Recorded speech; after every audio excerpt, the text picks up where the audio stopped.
and welcome to this webinar for Innovagri International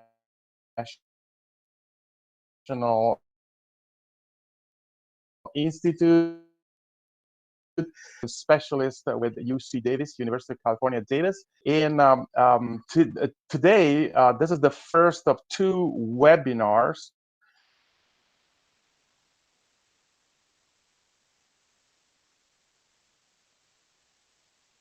Today, we have 5 excellent speakers who will talk about statewide processes, initiative, projects, and challenges. So before introducing some context about California agriculture. So,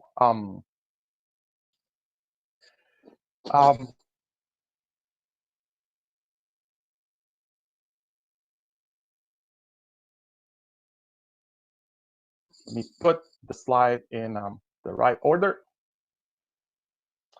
All right, so California agriculture is a huge industry, both in terms of production and in terms of acreage and economic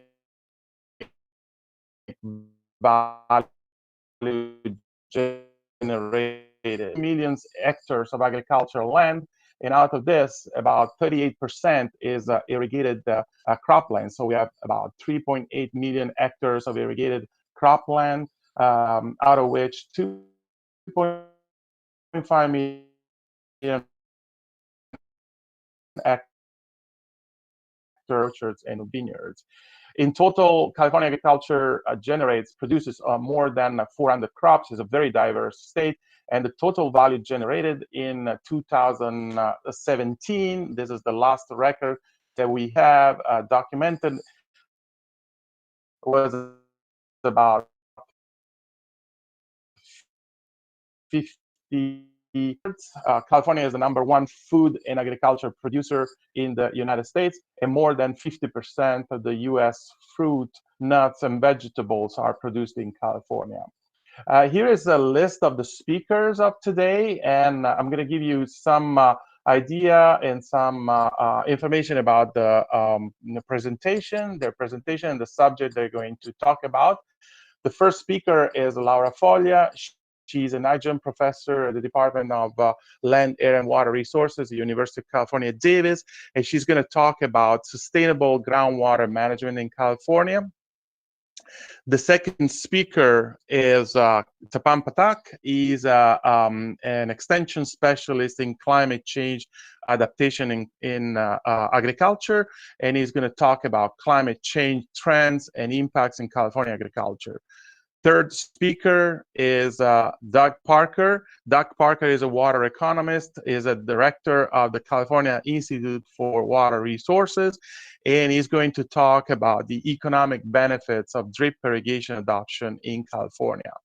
Fourth speaker is Sam Sandoval, is faculty and extension specialist in the Department of Land, Air, and Water Resources at the University of California, Davis. He's going to talk about mapping irrigation application efficiency in California. And finally, we have Rick Snyder, who is a biometeorology specialist emeritus with the Department of Land, Air, and Water Resources at the University of California, Davis. He's going to talk about the California Crop Coefficient Science Collaborative. Now, having said this, I will stop talking and I will give the word to Laura Foglia, who is our first speaker. Laura, you're on. Unmute your microphone and you have 15 minutes. Thank you very much. Thank you.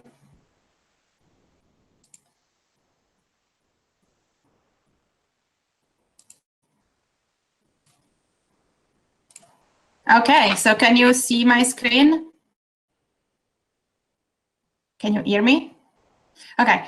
Yes. What I want to talk about today, okay, thank you, is what's happening in California in the past 4 years, 5 years right now, about management of groundwater resources, and how a new concept about sustainable resources, sustainable management of groundwater resources is starting playing a role. And here, a quick outline. I'll give you some ideas of groundwater in California, what happened in the past years, and how things have changed since 2015 with some new law that is requiring sustainable management of the groundwater, and some ideas of possible tools that we can use, and we are starting thinking about using to address sustainable water management. So there are some reasons why California is unique. I'm not going to repeat. Daniele already gave you an idea of what's the economics of the agricultural sector in California. It's really one of the biggest in the country and in the world. And these are just some numbers like the one that you just showed and you just saw. And there is another thing that is pretty unique in California, and it's the relationship between water and energy. And California imports more water than anywhere else in the earth. And 19% of all the energy that we consume is water related. So most of the other states, they have a number which is between 3 and 5%.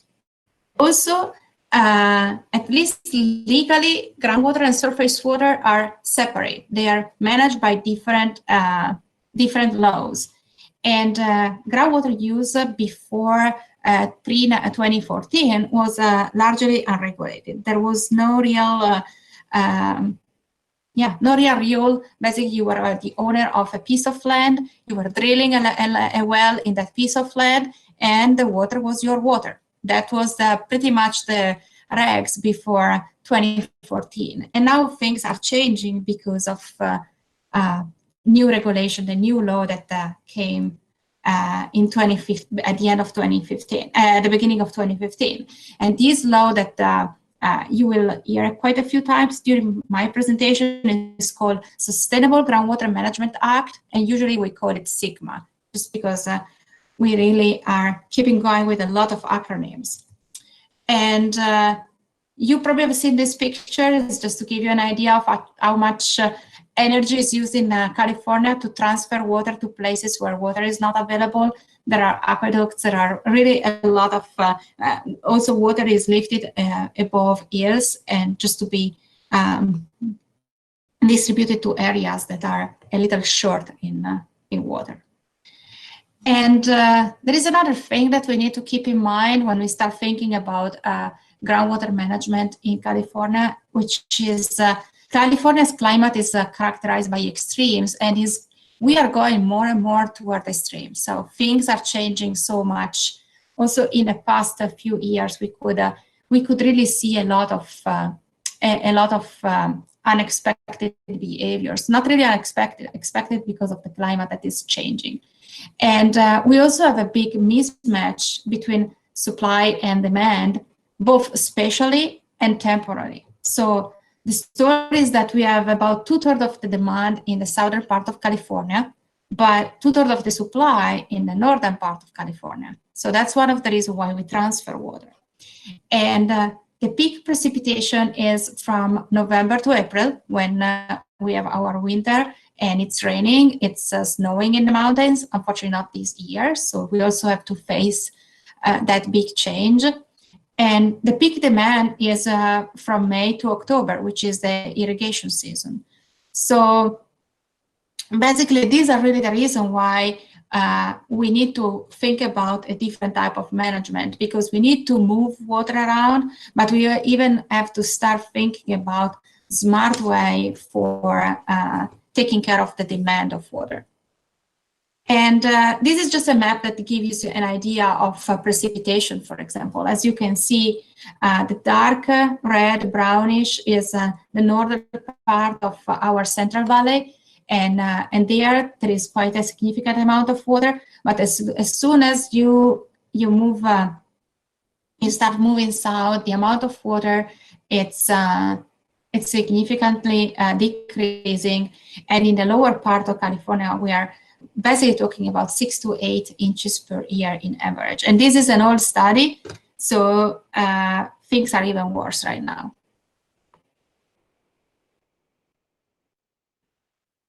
And so in terms of supply, we have to deal with quite a few challenges. We have high variability, we have high uncertainty, and together at the same time, we have low reliability. So we have to really think about how to manage all these things, considering that droughts, we had a big drought between 2013 and 2018 and 2017, and now like this year seems like another dry year. We had really small precipitation in the northern part of the state, so irrigation started way earlier than expected, and the snow arrived at some point in the mountains, but it arrived so late that basically it was melting too fast. So it doesn't have the same impact on the water resources as when the snow starts arriving in December, January. And in times of drought, the general management, at least pre-2014, was let's start pump groundwater. If surface water is not available, we can use groundwater. And this is because groundwater pumping was highly unregulated, while surface water with some prior appropriation and senior water rights was actually very highly regulated. So the California's legal framework for managing groundwater is what I told you earlier. Whoever is the biggest and deepest well wins, and was used to be able to keep pumping, but things are changing right now. And to give you an idea of how much the groundwater in Central Valley, at least, has been impacted over the years, I just wanted to show you some measurements of groundwater depletion measured from space using the GRACE study. And there are a couple of things that really show us that this method at the scale of Central Valley works, even if we have only a few pixels from GRACE that represent our valley, but it really works. And the bad news is that it basically shows that Central Valley is kind of running, at least part of Central Valley are running out of groundwater. And this is a plot that changes the cumulative groundwater loss in California Central Valleys between 1960 and 2013. And you can just see the numbers. The loss is in a cubic kilometer. And there are also some ideas of the type of climate that we had in the different years. And you can see that really there is a general trend down. When we have a wet series of years, things can go up, but then when they go down, they go down way more significantly. And if we divide and look at the impact at in the different part of the valley, this plot is actually very interesting because it shows, so the purple circle are for the upper part of the northern part of California, for the lower part of California. And you can see that this is pretty much the part of the basin that it's kind of driving the entire decline. And Sacramento and the yellow, which is the delta, and light blue, which is the San Joaquin Basin, they have a decline which is way less pronounced. So the lower part of California, which is this Tulare Basin in the map, is really what it's driving the entire groundwater system to go down so much. So let's start talking about this new law and what we are now required to do to try to solve the problem of this aquifer, which has been overdrafted. And there are some reasons that really motivated the passage of this Sustainable Groundwater Management Act in 2014. So increasing agricultural, municipal, and environmental demands for water. Also persistent overdraft and a lot of land subsidence. Rising concerns over the impending effects of climate change on California's water supply. Also, there is an increasing evidence of the interconnections between surface water and groundwater, and how much groundwater it's really impacting surface water and also groundwater dependent ecosystems. And then some ongoing severe drought conditions that come and go, but they are kind of recurring. And so the sigma became law on January 1st, 2015, and it requires all the groundwater basin in California, which has been highlighted as medium, high, and overdrafted priority by our Department of Water Resources, are required to be sustainably managed in the next 20 years. And the emphasis is on local control with some state oversight, and the state is intervening or is planning to intervene only if local action is not taken. Each of the basins need to create what has been called groundwater sustainability agencies, which is a group of water district, irrigation district, counties, whatever type of agency that wants to be represented in a specific basin. And once the groundwater sustainability agencies are formed, for each basin, they need to develop a groundwater sustainability plan.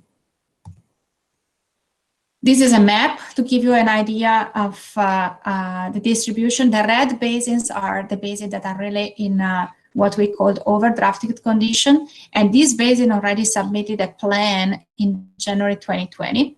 And the orange basin, which is mostly in Northern California and some of the coastal basin, they are called medium and high priority, and they need to have a plan submitted by January 2022. So, as I said, the path to sustainability is really like, it has been thought by Department of Water Resources as first, let's get the local agencies together to form groundwater sustainability agencies. Then have the groundwater sustainability agencies work on developing these groundwater sustainability plans, which are called GSPs. And once the plans are in place, agencies have 20 years to fully implement and achieve the goal of groundwater sustainability. So I think it was a clear understanding that groundwater doesn't move quickly. So you need some time to really change things and try to adjust our situation, what's going on right now. And sustainable management has been defined in the law as a management that is going to avoid what we call the undesirable results. So basically, it's a management that will demonstrate that the basin is not having impact on lowering groundwater levels in terms of in the next 20 years, not reducing the storage of groundwater, avoiding seawater intrusion, avoiding degradation of water quality, avoiding land subsidence, and also avoiding surface water depletion because of groundwater pumping. So these are the 6 undesirable results that each basin has to take into account and provide answer to. And the keys to success is that this plan is to be accepted by the Department of Water Resources, which is not going to make the decision, but they also need to be accepted and approved by the local stakeholders, because everybody will have to play around this groundwater sustainability plan. So there is a need for effective communication and involvement of the community. They need to have on-time, effective, and successful plans and implementation. And also tools, including database and models that can be useful into the future, because we are talking about the next 20 years of sustainability. And we work with the local California Farm Bureau to develop some material for outreach. And this can kind of give you an idea. Right now, we basically are in the planning phase at the very beginning of the road. And then the plan will be submitted and then approved within 2 years from submission. So the first plan have already been submitted, the next one will be 2022. And then every 5 years, there is a sort of check-in to see how the situation, how the basin is going. And it's really important. The local participation, having people coming to meeting and provided insights is really kind of one of the key requirements for these plans. And as you can imagine, not having real groundwater regulation before, this new law has been at first seen just like as a challenge for the groundwater sustainability agencies, but I like to put it on a different perspective. I think it's a challenge, but it's also providing opportunities, because finally the locals, the stakeholders, everybody is coming together to think about possible solution, because nobody wants to see wells going dry, for example, and this is happening, and it's expensive anyway, and you have to start drilling deeper. And really, the law is really giving you a sort of idea of which tools you can use to balance your supply and demand. It helps you with reaching your sustainability, but also provide you an understanding of which things can really enhance your supply and which things can diminish your demand, or as we saw earlier, change time and space of your supply and demand. And one of the opportunities also that finally there is a serious data collection which is going on, and also stakeholders, farmers, irrigators, they are finding this as very, very interesting, and it's becoming helpful for some of the very remote area that were not used to something like this. They are getting a lot of information about the irrigation practices that they didn't had idea before. And also there are local management tools that can be developed, so it's not that it's one rules fit all for the entire California. And the state is also providing grant funding, so this is really kind of a key. And just to conclude, the other type of opportunities are the groundwater agencies are empowered to conduct studies that they would have not done probably without some of this grant funding, register and monitor groundwater wells, and they may require reports of groundwater extraction. This is something that we don't really want to talk about right now because we know that it's a touchy argument. I think what it's important is that it's the right time for think about capital projects that would help to meet sustainability goals. An example of capital projects can be groundwater recharge. And then they will have to assess some fees to cover the cost of this groundwater management, but maybe this will return as they will be able to avoid drilling very expensive new wells. And some requirements really do not apply to small groundwater users, so that made them feel a little better. So in summary, just regarding this new groundwater law, the Sustainable Groundwater Management Act, I think the keys to success are local management, outreach effort, and community involvement, good science, and data collection. And really, what it's needed is to support the groundwater sustainability agencies in overcoming challenges and also developing opportunities for the future. And thank you. Thank you, Laura, for your good presentation. And we'll keep all the questions to the end. After all the presentation, there will be a session of question and answer. The next speaker is Tapan Patak, and he's going to talk about climate change trends and impacting California agriculture. Tapan, you're on. Okay. So, Laura, you need to stop sharing then again. Yeah. So, Laura, you need to stop presenting. All right.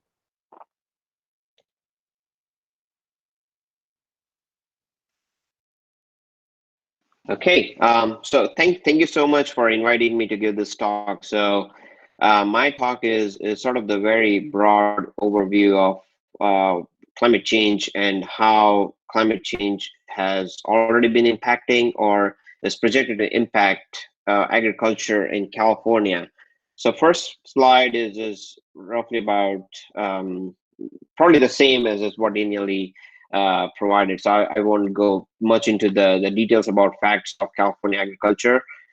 First half of my presentation is mostly about what we have observed and what is projected in terms of the trends in temperature, precipitation, extreme events like drought or heat extremes, and snowpacks, and how all those indicators are changing over time and how it is impacting agriculture. So in terms of the impacts on agriculture, I have an overview on how it is impacting yield, chill accumulations, growing season shifts, and then how it is impacting pest and disease. How is it bringing pest and disease pressure into agriculture?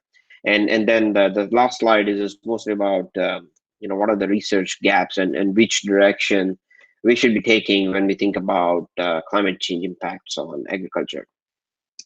So it's a Mediterranean climate, and it's very perfectly suitable for a lot of crops. So we have more than 400 commodities, and those statistics already Daniele mentioned in his slide.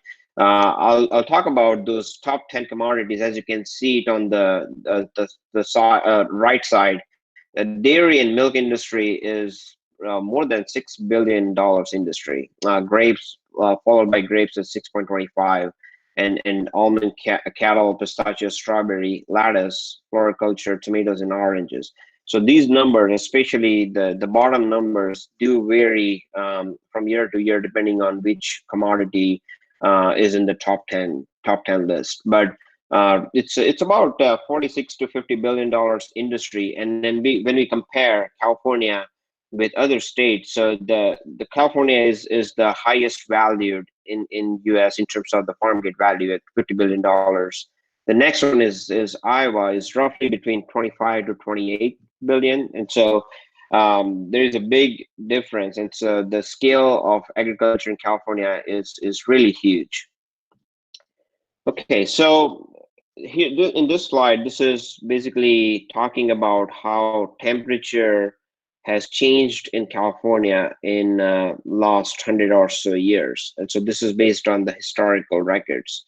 So the central part, which is called a Central Valley, which is a combination of San Joaquin Valley and the Sacramento Delta regions, or Sacramento Valley. And so that is a pretty intense agricultural region of California. And if you look at the temperature, the rate of increase in the minimum temperatures is substantially higher than the maximum temperatures. And if you compare the Central Valley, the minimum temperatures increase in last 100 or so years in between 2.5 to 3 degrees Fahrenheit. And there is maximum temperature increases is substantially lower. And so there are a lot of consequences of minimum temperature increases in California.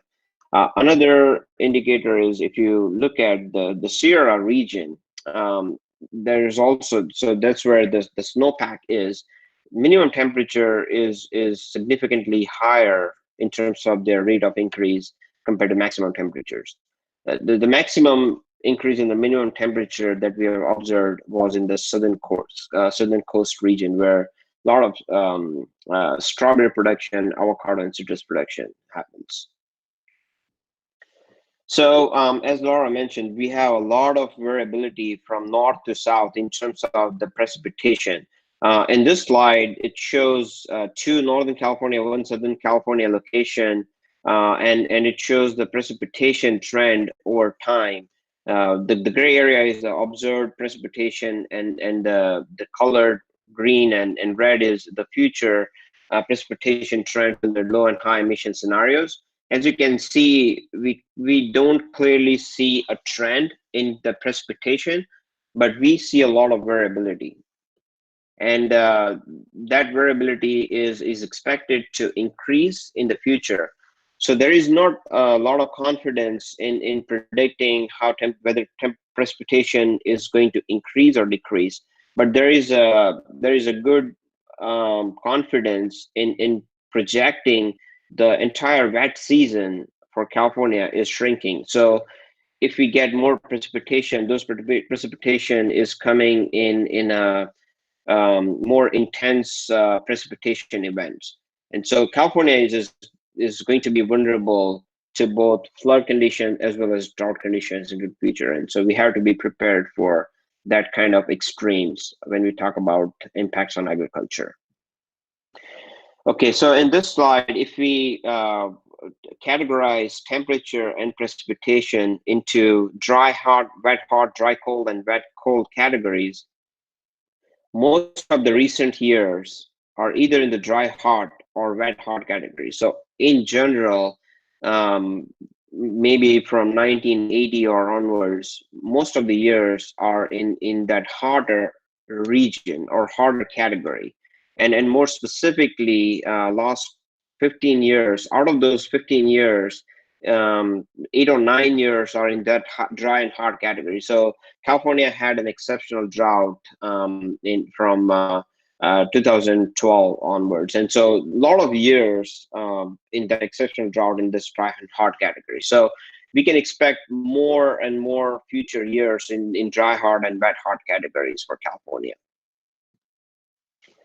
So in terms of extreme heat events or extreme heat days, this is one of the tools that California uses with a lot of state agencies. Is called CalAdapt, and it shows the temperature or heat threshold for different regions. And the way it is defined is whatever time frame that you choose, that is a 99th percentile of that time frame, and what is the temperature range in that threshold. So this particular slide is an example for Merced area in the Central Valley region, and what it shows is that in the historical context, temperature exceeding 104, there were on an average more than 4 days into the historical context. When we move into the future, we can expect 40 days where temperature exceeds that 104 degrees Fahrenheit threshold for that region.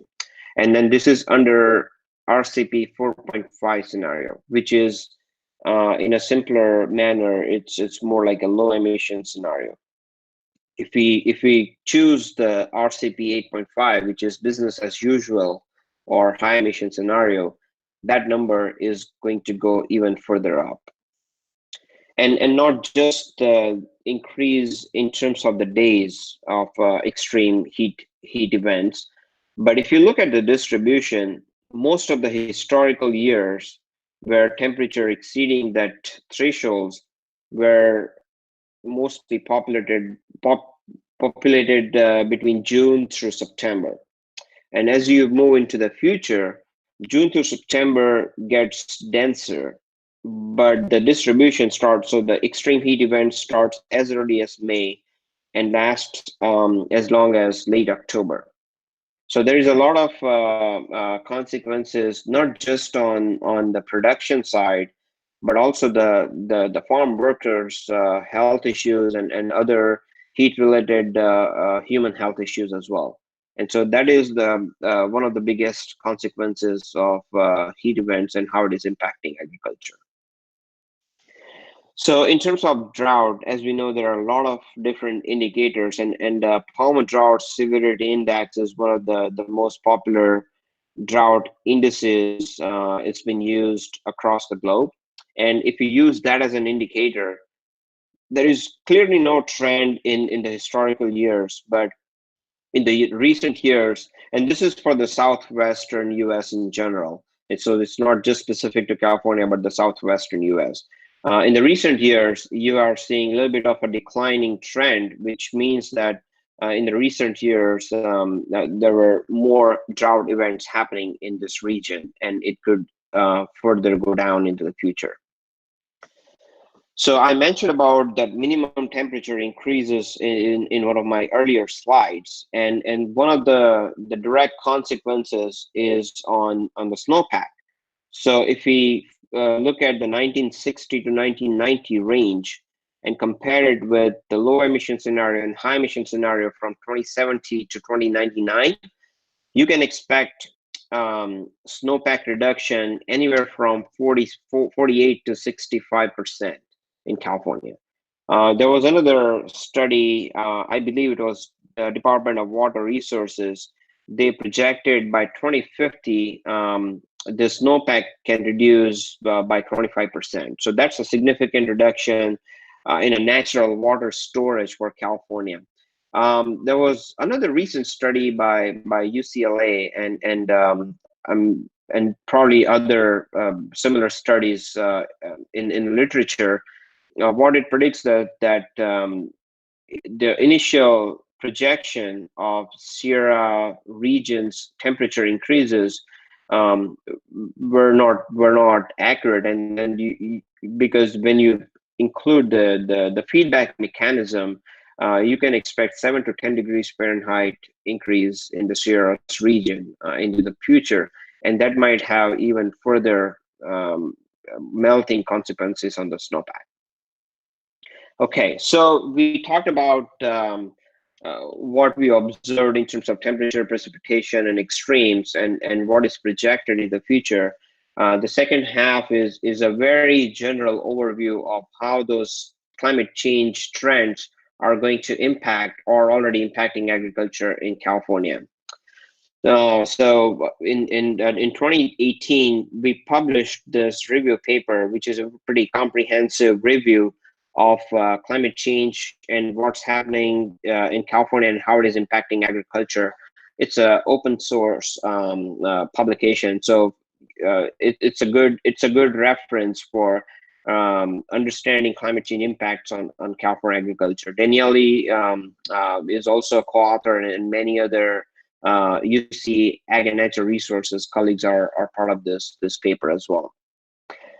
So if I take this issue on a global context and talk about food insecurity, and when we think about calorie consumed, there are many staple crops. So for example, if we think about rice, sorghum, wheat, or maize, those staple crops can cover maybe probably about 50 to 70% of the calorie consumed globally, and different parts of the world have different ranges and numbers, but on an average, that is the biggest calorie consumption across the globe.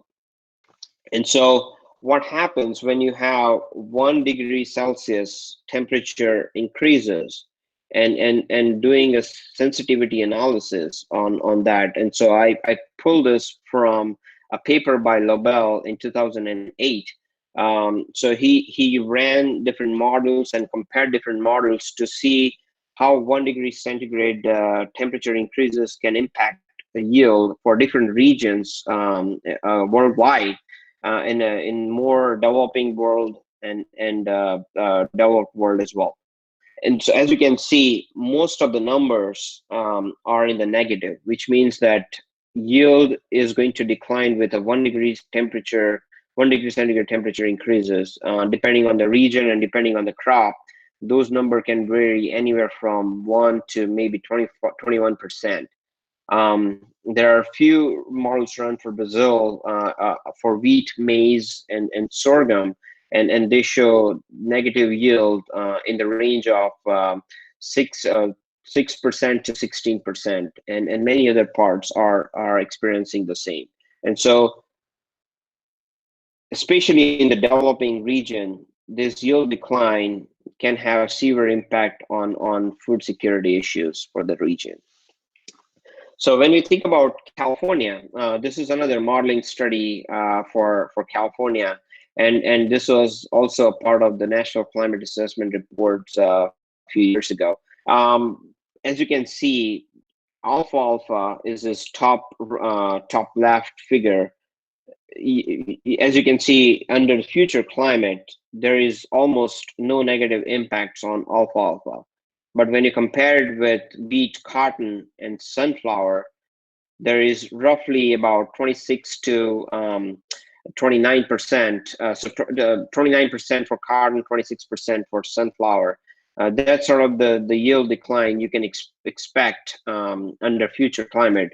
And in this modeling study, I don't think they considered water stress situation. This was under the well water situation. So when we think about California's water situation and water stress being probably a default factor into the future, this number can vary quite a bit. That also did not include any adaptation measures as well. So there is a potential for alleviating some of those changes. But I just wanted to show this slide to see the the consistent declining trend for different crops in this region. So chill accumulations is basically a number of hours in a different manner are accumulated during the winter time, and many of the specialty crops in California, especially the nut crops and stone fruits, they do require high number of chill hours to break their dormancy and have a consistent flowering phase into the spring.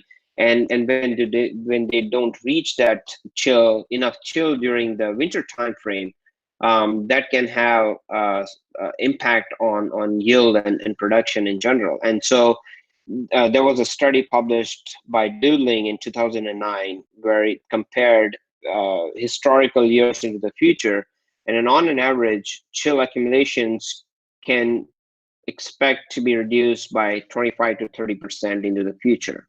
So that can have a huge impact on, especially on the crops that require high number of chill.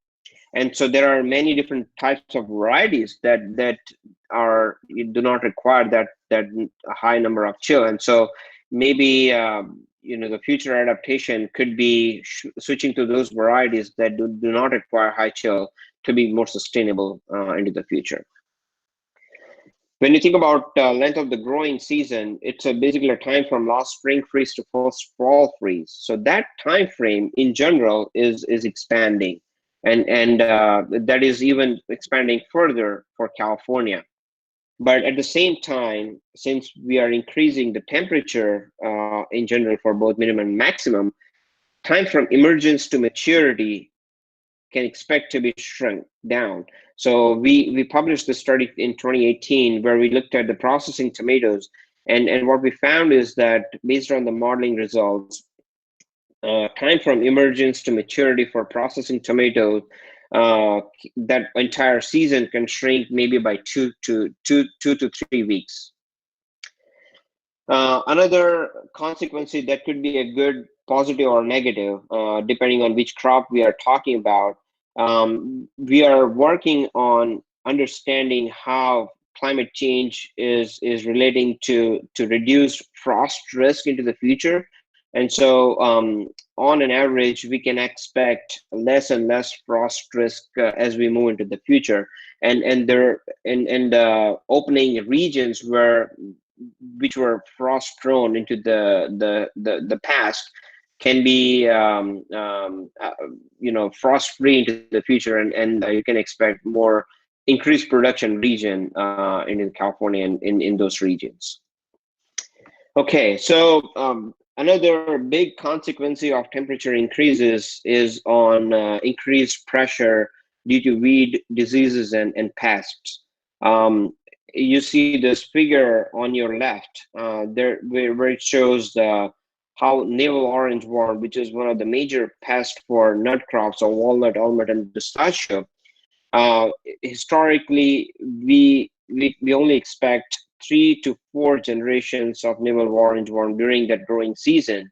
But as we move into the future, as you can see that more and more red areas, which shows that navel orange worm, one additional generation of navel orange worm be expected in that region by 2100. And so that is the biggest consequence. There's one of the major consequences on that. We talked about frost reduction, and that can have, the frost sensitive pests can survive due to those risks and increase further pressure on pests and diseases. And that is same with the weed infestation with the elevated temperature and the CO2 as well. Okay, so this is my last slide. This is just a very small list of research needs.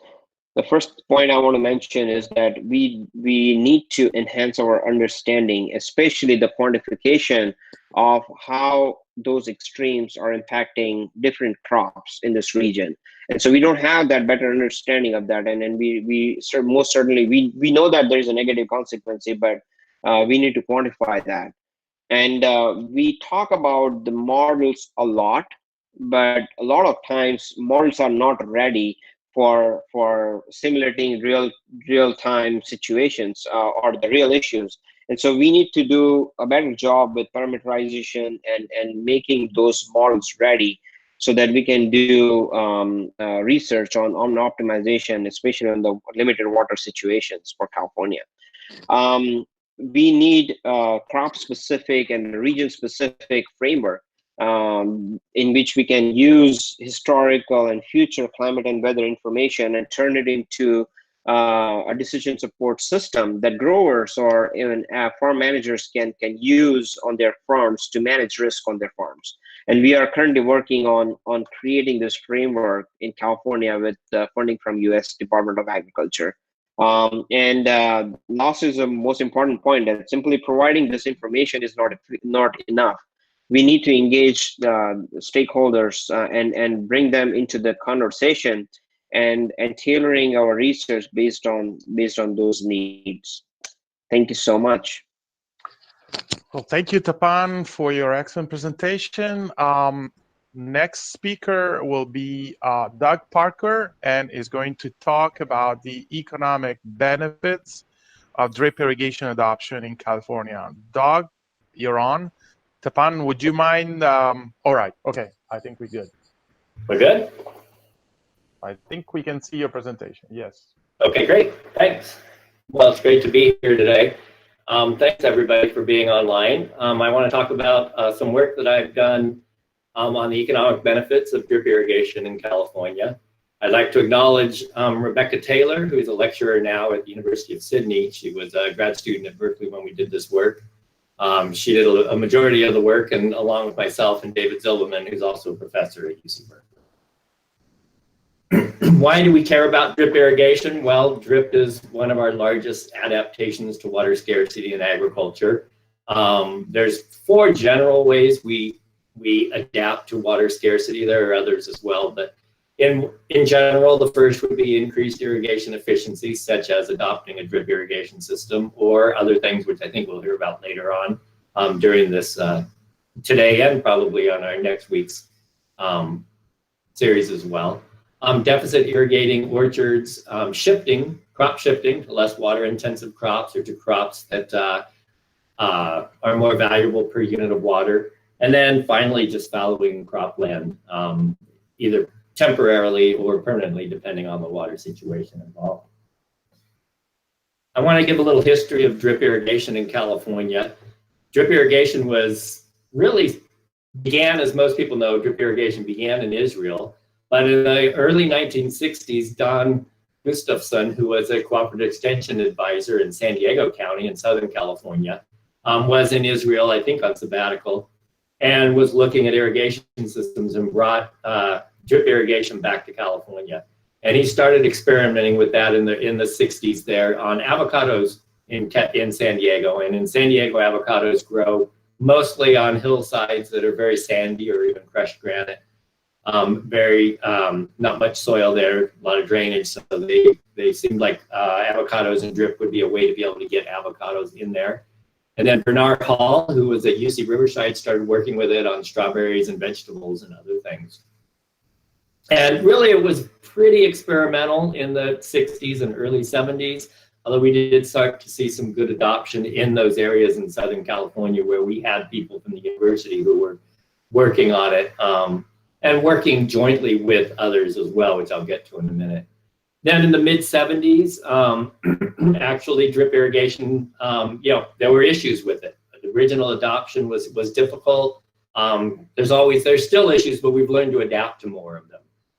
Gophers, clogged emitters, the material was new and not as good as materials today. So there were some technical problems in the 70s, although the drought of 1976-77 did lead to a lot more drip irrigation, a doubling of acres, but then again, we didn't have a lot of acres at the time yet anyway.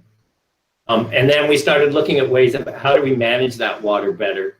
And so in 1982, we created CIMMYS, the California Irrigation Management Information System, which is a system that allows us to look at weather and evapotranspiration and help us manage better when we want to irrigate, how much to irrigate, things of that nature. In the mid 80s, we started looking at drip as a solution to our drainage problem. So we had some soils with high water tables, and others with salinity problems. And we had the selenium problems as well, other minerals. So we're looking at drip as ways to cut back on irrigation and reduce drainage issues there. Then in the late 80s, early 90s, we had another drought, and of course a lot more acreage coming along line. And then the 90s and into the 2000s, again, more research, development, and extension and education in drip crop, bringing in new crops for drip irrigation in California. And drip and salinity management is still something we talk about. And there are many others, but this is just sort of several that have come about. This is a nice kind of summary of drip irrigation being established in California by Don Gustafson. And basically what he says here is that, you know, you didn't just drop it down and start using it, okay? It had to be developed. It had to be developed in California for California crops, for California conditions. And this was a cooperative agreement between growers who were on the ground experimenting with it, manufacturers who were upgrading and changing their product, the federal and the University of California researchers looking at it crop by crop, soil by soil, region by region to find out how is the best way to adapt this technology to our conditions. And I think, you know, many people see that wherever they are. But my point being, it's a real partnership amongst everybody involved in order to really make these kind of new technologies work.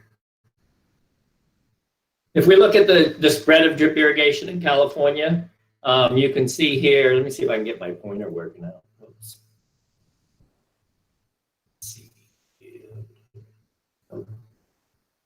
Okay. One more time. Pointer options. There we go. So if you look at drip irrigation in California in 1975, which is the graph over here, as I mentioned, it was very new in California and experimental at the time. Started down in San Diego County, which is way down here at the bottom of the state. And really it was used a lot in the coastal areas. Again, it was mostly avocado and some strawberry and other crops. And then it started to get into citrus and started to move north into some of these areas of the Central Valley as well. But by the year 2000, you can see a lot of adoption of drip irrigation in California, along the coast, in the Central Valley, down in San Diego. And that just continued into 2010 and continues today as well. If we take that 2010 graph and move it down here, so this is the same graph that was 2010 in the previous one on drip irrigation. We can look at the distribution of drip irrigation and adoption in California by several factors. And the first would be this middle one here this is the cost of water per acre foot. And you can see some similarities, okay? So drip irrigation has gotten greater adoption in areas of the state where water is more costly. That shouldn't be a surprise to anybody since it's something that saves water and helps us use water more efficiently. But we do see it bear out in some of these. And then in addition, over here on the right side, you can see the amount of crop acreage that's considered high valued crops in the state by county in the state. And again, you can see sort of similarities that drip irrigation, again, goes where there's high value crops and it goes where the cost per acre is coming into play. Notice also if we go, let me see. If we go back to this graph, you can see sort of again that the drip has moved up the state and across the state over time. And this again goes back to that, what I was mentioning, the research being done on how do we expand it to new crops? How do we go from avocado to almonds? How do we go from almonds to melons? And how do we go on to processing tomatoes and others? So we can look at some of those. I'll go past that. And so this is drip irrigation adoption in vineyards across the state in 2001 and 2010. And you can see again that the significant increase in adoption over time. But already you can see in many areas of the state certainly over 50% of the vineyards in almost all of the state are in drip irrigation. And probably more than half of them, or more than half of that is over 75% in drip irrigation. And today even higher, closer to 80 to 90% of all vineyards are in drip irrigated. If we look at orchards, similar type patterns, not as much as vineyards, but you can see significant increases in those dark reds, which is 75 to 100% of the acreage in those areas. And you see again here also a movement of drip irrigation northward. And part of this is a realization that water, again, was more expensive in the south, so that's where drip irrigation started. And then as we learned to use it more, and as water got more valuable, it moved into new regions of the state.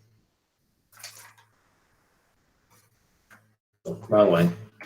And then truck crops, looking at vegetables and other crops, you can see also, again, a significant increase in drip irrigation, moving up the state and moving into the coastal regions where it's very significant use. And then finally, I want to talk a little bit about processing tomatoes, and I'll go into a little bit of a story on those, but you can see in 2001, drip irrigation was very low in processing tomatoes. And this is because there were a lot of problems in the 1990s in getting drip irrigation into that crop. And yet by 2010, we can see that it's quite a bit higher. And in today, it's even higher, up around 85% or more.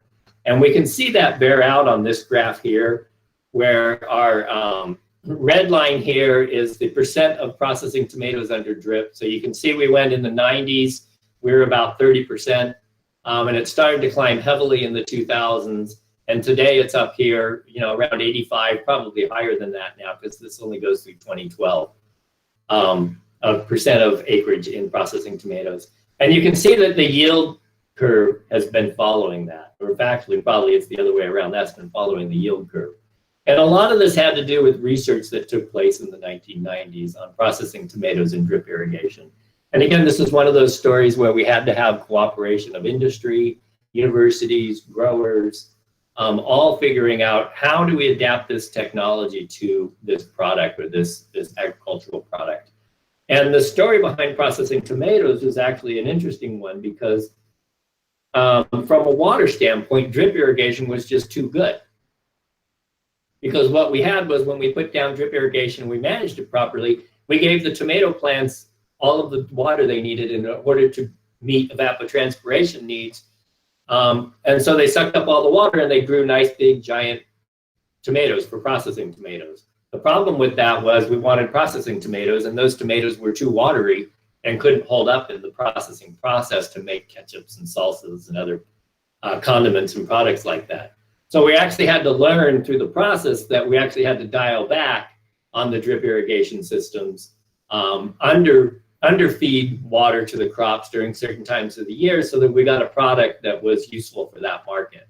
And so you can see in those 1990s years where adoption's pretty flat, it's because we're having problems with figuring out how to operate properly with drip on those tomatoes. And then once we start to figure it out, you can see it really takes off. And we get a lot of adoption, and we have huge increases in yields as well. And so what we've seen with processing tomatoes as an example is a real decrease in water use over time on this product. We've actually seen a reduction in acreage of processing tomatoes, but because of the increased yield and the increase in quality, we've seen an increase in production of tomatoes in the state of California. And we estimated as part of our project that this led to a net water use efficiency increase of 54% in processing tomatoes in California. So there's quite a big difference in production there as we've moved to drip, and actually a lot of it is subsurface drip at this point, because of the yield response and because of the water response to that. Now, I tell people who are saying, hey, that's great, that's more water, you know, for the environment or for something else. That's not always a 54 increase in water use efficiency isn't necessarily more water in a stream or somewhere else, because we need to account for return flows, percolation into groundwater, and then also changes in acreage. Because one thing that happens when growers save water is they often look for, well, how else can I use that water on my farm? Can I bring some more land into production if I'm only using 80% of my land? Can I get some more land in production, grow more tomatoes, or perhaps start a different crop? So water savings is sort of a tricky term here. It's not always water savings in the way people think, but it's certainly an increase in efficiency and an increase in food production, which is how I tend to try to think about it. So let's move from processing tomatoes and talk a little bit more about the broader picture of irrigation systems. And you may see this graph later on during the day-to-day. But what you can see here is sort of the adoption of drip irrigation in California, starting back here in around 1990, or 1970, excuse me. And in the 1980s, it begins to take off, and then really takes off here into the 90s and the 2000s. And this only goes through 2010 right now.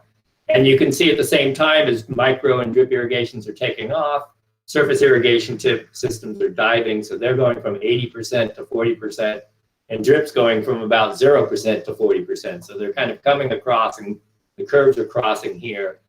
Sprinkler irrigation systems had an increase early on, and then they start to fall off. But again, these are larger sprinkler irrigations, not micro sprinkler, which is included in the drip irrigation systems. So you can see a real increase in drip adoption over time. And we saw that in those earlier graphs I gave you, or the earlier maps I gave that showed drip adoption by county, in 1975, 2000, etc. We're seeing real increases in that. We wanted to take a look and say, okay, well, what has been the economic impact of this drip irrigation going from basically 0 to 40% of our cropland, while surface irrigation went from 80 to 40% downward.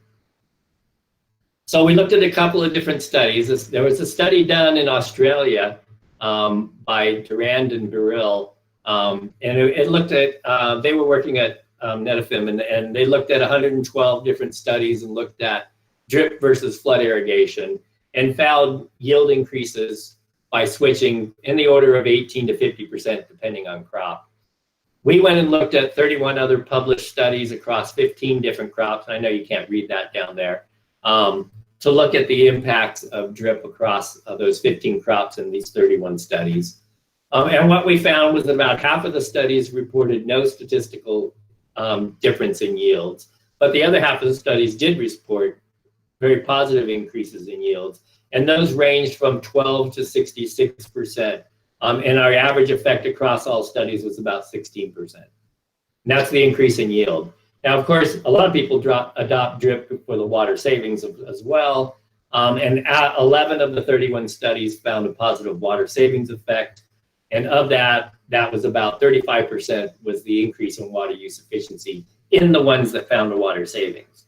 And we're not considering the benefits of drip in terms of pesticides and fertilizer use reductions. We do see that in a lot of cases, in the sense that you're able to better apply your fertilizer and better target.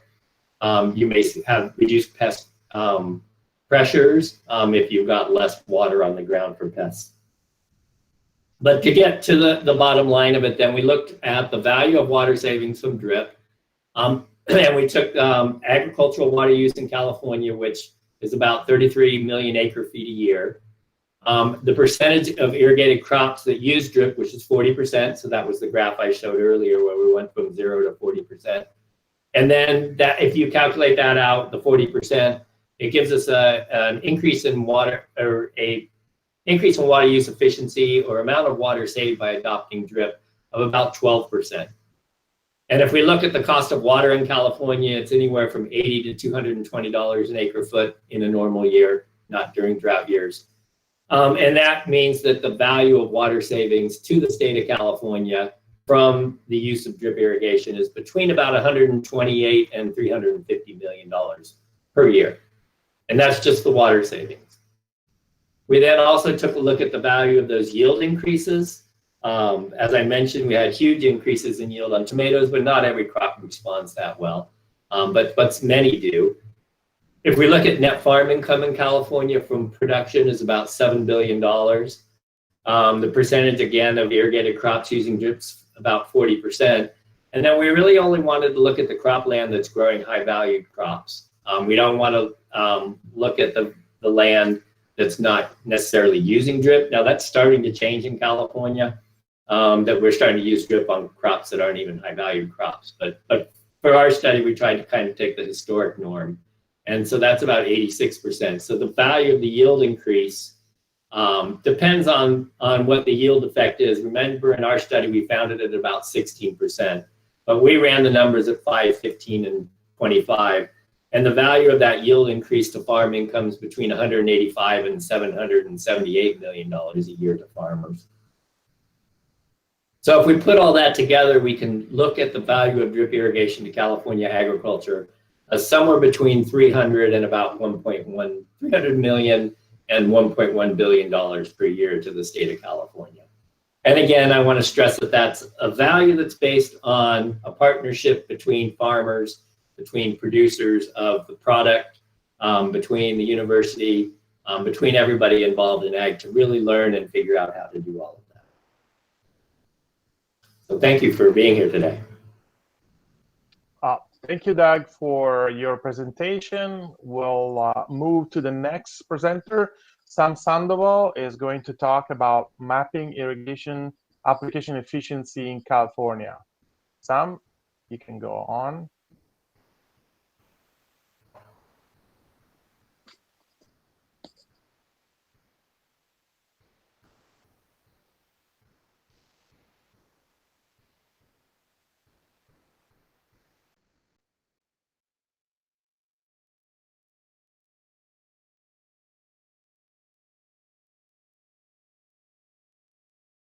Sam, you have to unmute yourself. Sam, unmute yourself. Yeah. Hi, hola, boa notte. My name is Sam Sandoval. I'm a faculty and an extension specialist at the UC Davis. And basically today I'm going to be presenting about the application efficiencies, the irrigation in California. It's actually a very good conversation after what Doc presented. And the idea for this is to show some of the analysis that Doc did in terms of specifically drip irrigation, how we have collected that data and put that data in a format that is useful for different users and for researchers. I also would like to highlight or to provide some of the context that Laura was mentioning. So in California, we have pretty much two disconnects in terms of when water happens, which is basically in winter, and when we need it, which is throughout the year for most of the uses, and specifically for agriculture, we want it in summer. So it rains in winter and we need water in summer. So that's the first disconnect, and that is a disconnection in time. And the second disconnection is in location. And that goes with most of the water of what you're seeing here. So in this blue, dark blue and light blue, that's 90% of the precipitation. 90% of the precipitation falls into these areas. And pretty much most of the water, as you're going to be seeing, is required in the Central Valley. Well, for the cities, it will be San Francisco, throughout the coast, and Los Angeles, Southern California. And for agriculture, is mostly the Central Valley, Salinas, Santa Maria, and then Imperial, Coachella, Palo Verde. So that's actually where we have these disconnections. In order to bridge those disconnections, basically we have a lot of reservoirs that store water, and that's how we are dealing with the timing. How to connect or store water and then move it to later in the season. And then all the arrows that you're seeing here is basically water moved from north to south and from east to west. So we've been talking about agriculture quite a lot. The map that you're seeing here, it will be some of the most important crops, 20 crops that we have in here, and how we have in some places mostly rice, almonds, and then as we're moving south in the Central Valley, we start having cotton, walnuts, grapes, and so on. As I was mentioning, so here is the agricultural footprint, mostly the Central Valley. You can see some places close to the Monterey Bay, which that will be Salinas, Santa Maria, Oxnard, Santa Barbara, and then Coachella, Imperial, and Palo Verde. That's pretty much where we have the agriculture.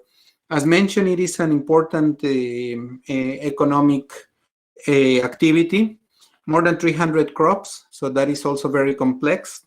It provides about 500,000 jobs, and this is the largest one in the state. So this will be the distribution, and this is in 2012. Basically, what is going on here is what is the specific acreage in, well, the water use in million acre feet, and this we're doing it. I think you should think about this in cubic kilometers.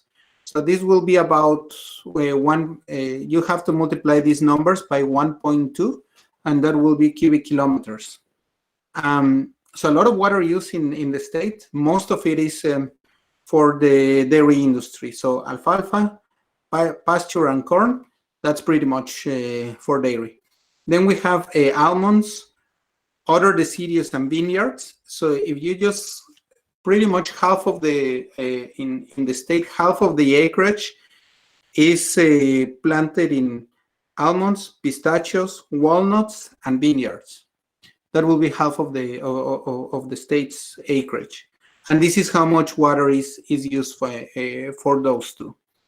Now, what you're seeing here, as we're going through different census, population census, this will be a couple of census that we already had for the state of California in terms of irrigation. So we have done this kind of census of irrigation every 10 years. This is the one that we did for 2001 and 2010, and this is how they look like. We also have another one that went out on 2016, and we're still collecting some of the data to include it in here. Basically, we, in the survey that I was telling you, the census, we include these different 20 crops, and also we included all these different irrigation methods, the ones that Doug was talking some minutes ago. So basically, how many of there are subsurface irrigation, surface irrigation, sprinklers, and drip irrigation. So what we did with that, this is a data that it is used mostly by, you can do it by irrigation hydrologic regions, but as Doug was doing it, you can also have it or do it by counties. So the objective was to actually have this out of a spreadsheet, or in this case, a database, and put it in a geographic information system. This project actually was supported by the California Institute of Water Resources. And what we did in there is put all this information into a GIS. You can actually see here the different regions in California, and that we use these surveys, and that we use some application efficiency values from literature, and we start analyzing how efficient agricultural water is used. The parameter that we use for that, it was application efficiency. So how a specific irrigation system is, how easily you can manipulate it to deliver an irrigation event. What we did is we put this into a GIS system, and then we did some temporal and spatial analysis. So this database is available, so you can actually download it at this URL, and basically it will have information that I'm going to present you. Not only includes the database, it also has tutorials about how to use it and so on. So basically what we did is, so for instance, this is a county that is called Napa. It's, if you drink any wine or are wine knowledgeable, you're going to see that a lot of good wines come from Napa. So in this case, if you select the county of Napa, what you can have is the list of all the different crops that are listed into that specific county. And out of those, for instance, for vineyards, you can see what are the specific irrigation systems that you have associated, or that people actually reported, farmers reported there that they were using. And also what is the type of water source that they are using. Associated with this, for instance, low volume, you have either drip buried or drip above ground. And then for those two, you can see that what was the percentage in 2017 and how that changed. It was less than 1% to 2%. And in terms of what Doug was mentioning, drip irrigation, above surface, it went from 82 to 93.1%. So you can actually have some of those data. Other things that are useful about this database is that you can use it and have the specific units in terms of acreage. You can also have here what is the percentage, so for instance, of vineyards in this specific county. Almost 99% of the crops in here are vineyards. Mostly that's their main, and very few subtropical trees. We also added to this database what was the price per ton. So this is how much a ton of wine grapes is bought in this area. So dollars per ton, and also the yield, how many tons are produced per acre. So this information is already in here, and again, in 2017, we will be updating these values.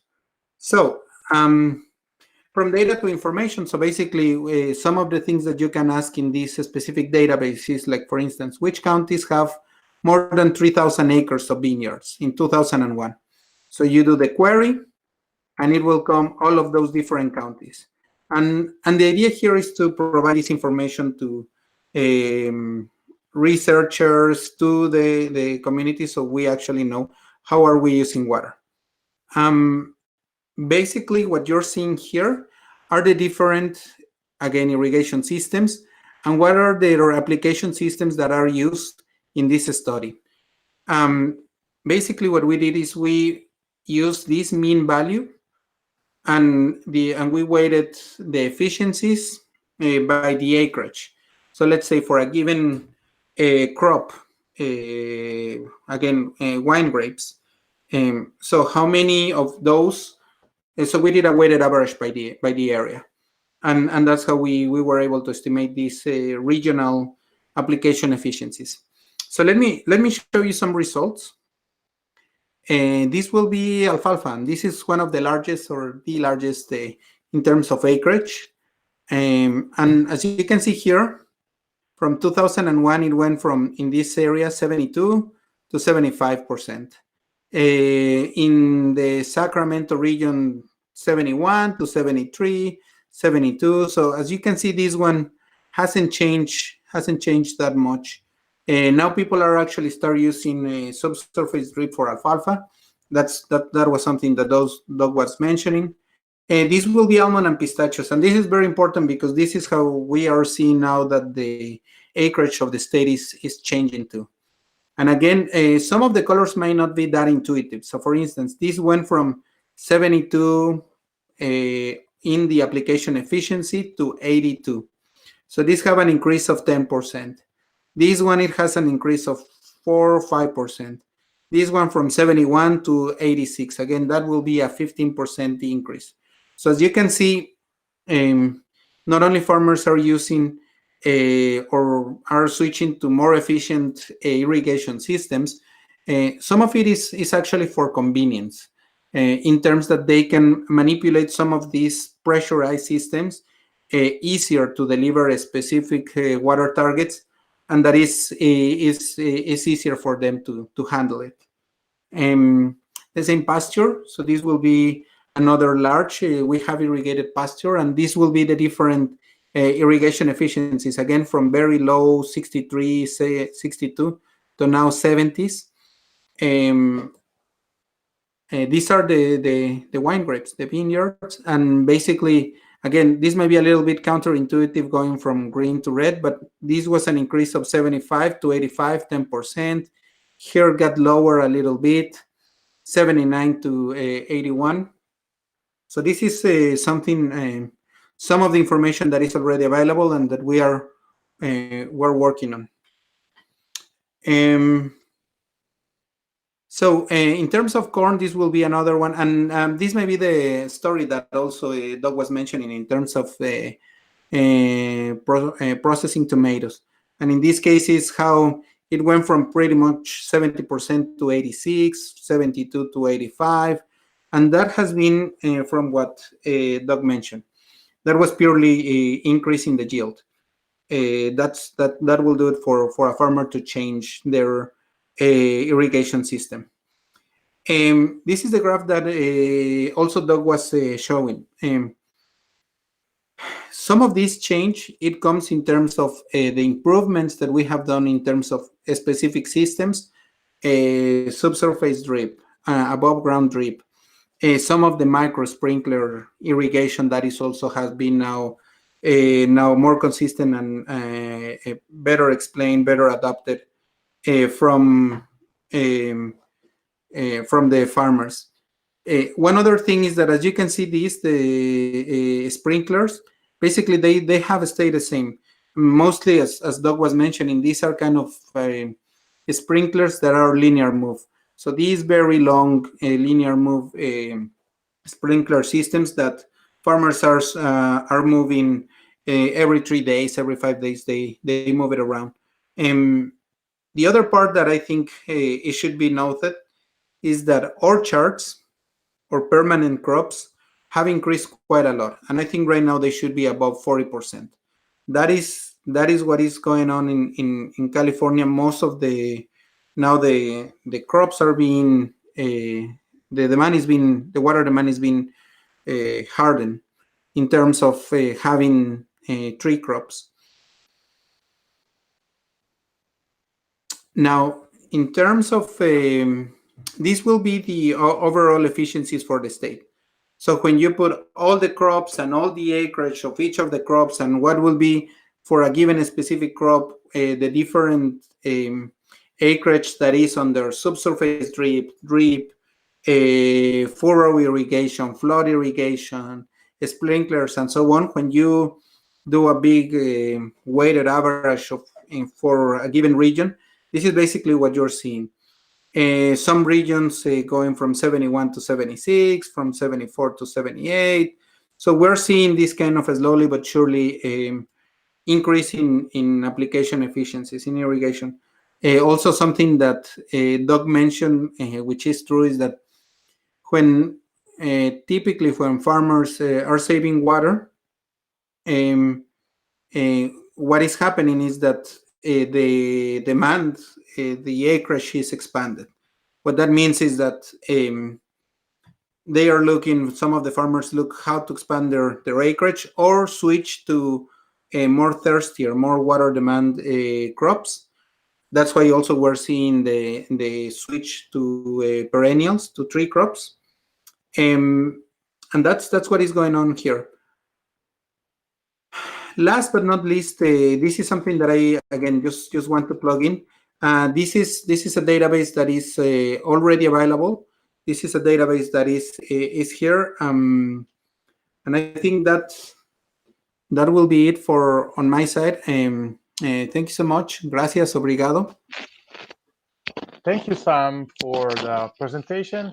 And our last speaker is Rick Snyder, that is going to talk about the California Crop Coefficient Science Collaborative, a recent effort that we put together in order to address irrigation scheduling and irrigation planning methods. Rick, you're on. Okay.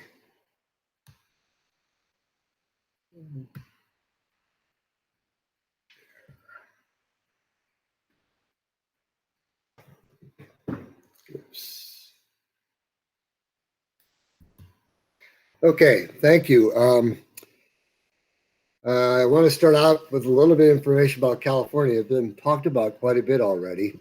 The main point I want to make is that California produces a lot of agricultural products. It's a big state. We have about 40 million people now. In 2016, it was 39 million, but it's still growing. And there's a lot of farms and ranches in California, a lot of agricultural area, but a lot of that is ranches that is not irrigated. But the irrigated area is about 3,643,725 hectares. As I mentioned before, is about $50 billion in income from agriculture. That's about 13% of the United States, which is pretty high considering there's 50 states and 13% comes from California. There's 400 commodities. And about 1/3 of the U.S. vegetables comes from California. About 2/3 of the fruits and nuts come from California. This map, the main point I want to talk about is water use in California and what we're doing about water use, what we're trying to do to try and improve it, make it more efficient. If you look at this map, it's a topographical map of California, and people have already mentioned the Central Valley, which is obvious in this map. The green area is the Central Valley of California, going from, let's see, oh, I can't get the mouse to work. But anyway, you can see the green area up. San Francisco is about centered in it on the coast, and you can see if you go inland, you sit the Central Valley. It takes about 8 hours to drive your car from the north end to the south end, so it's a pretty big valley. A lot of more agriculture is down on the south coast. It's also the biggest urban area of California, so there's lots of cities there, a lot of population, but there's still quite a bit of agriculture. The far south is low desert, below sea level desert. You see near the Mexican border. And then we go over to the far right, lower part of California, the southeast part of California, that's mostly high desert. And there's some agriculture there, but not too much. The main reason why, well, it's already been mentioned quite a bit, most of the rainfall is in the north and most of the demand is in the south. And so the Sierra Nevada mountains to the east of the Central Valley get most of the rainfall. And it has to be moved by canals and rivers down to the south for people to use it there. And it's becoming more and more scarce all the time. There's a lot more demand for the water, and the source is not increasing.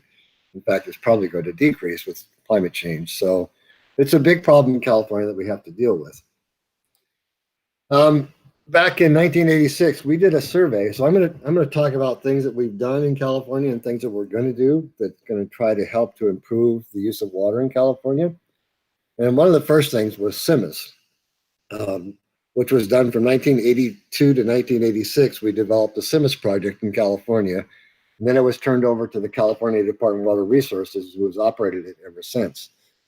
We did a survey back during that project. We published it in 1986. We did a survey to find out how many farmers did use evapotranspiration for irrigation scheduling.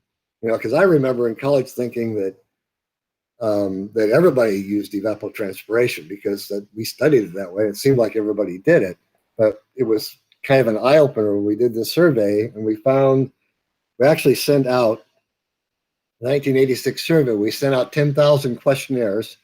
We got 2,000 responses from those 10,000 questionnaires.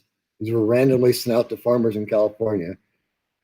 We asked the farmers how many of them have ever used any form of evapotranspiration or doing irrigation scheduling. That includes pen evaporation, equations, any kind of method at all that they had. We had 60 people out of 2,000 said yes, they did. And out of those 60 people, we called every one of them and talked to them on the phone. And we asked them questions to find out whether they really knew what they were talking about or not. And we ended up, the conclusion was that only 30 of them really knew what they were talking about. It ends up that's 1.5% of the respondents that said that we really believe they had used evapotranspiration in the past.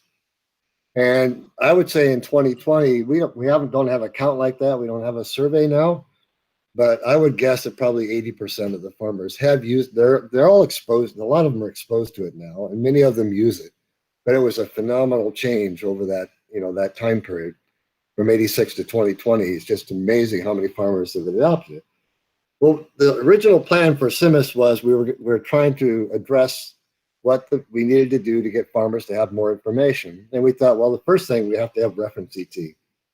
Okay, so that's why we did the CIMAS project. And the second part was we were looking at how to improve irrigation systems, because that's a big factor in how efficiently people use the water.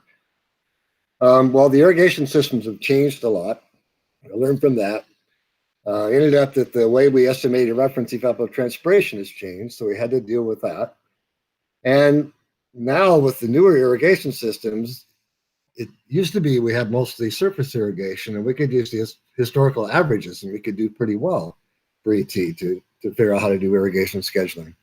But now they've changed over to drip irrigation, micro sprinklers, and sprinklers, and they have a lot more control over it now.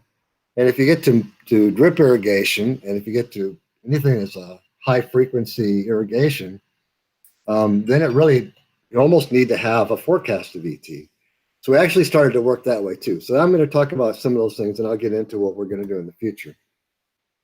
So just to let you know what CIMIS was, it's the California Irrigation Management Information System.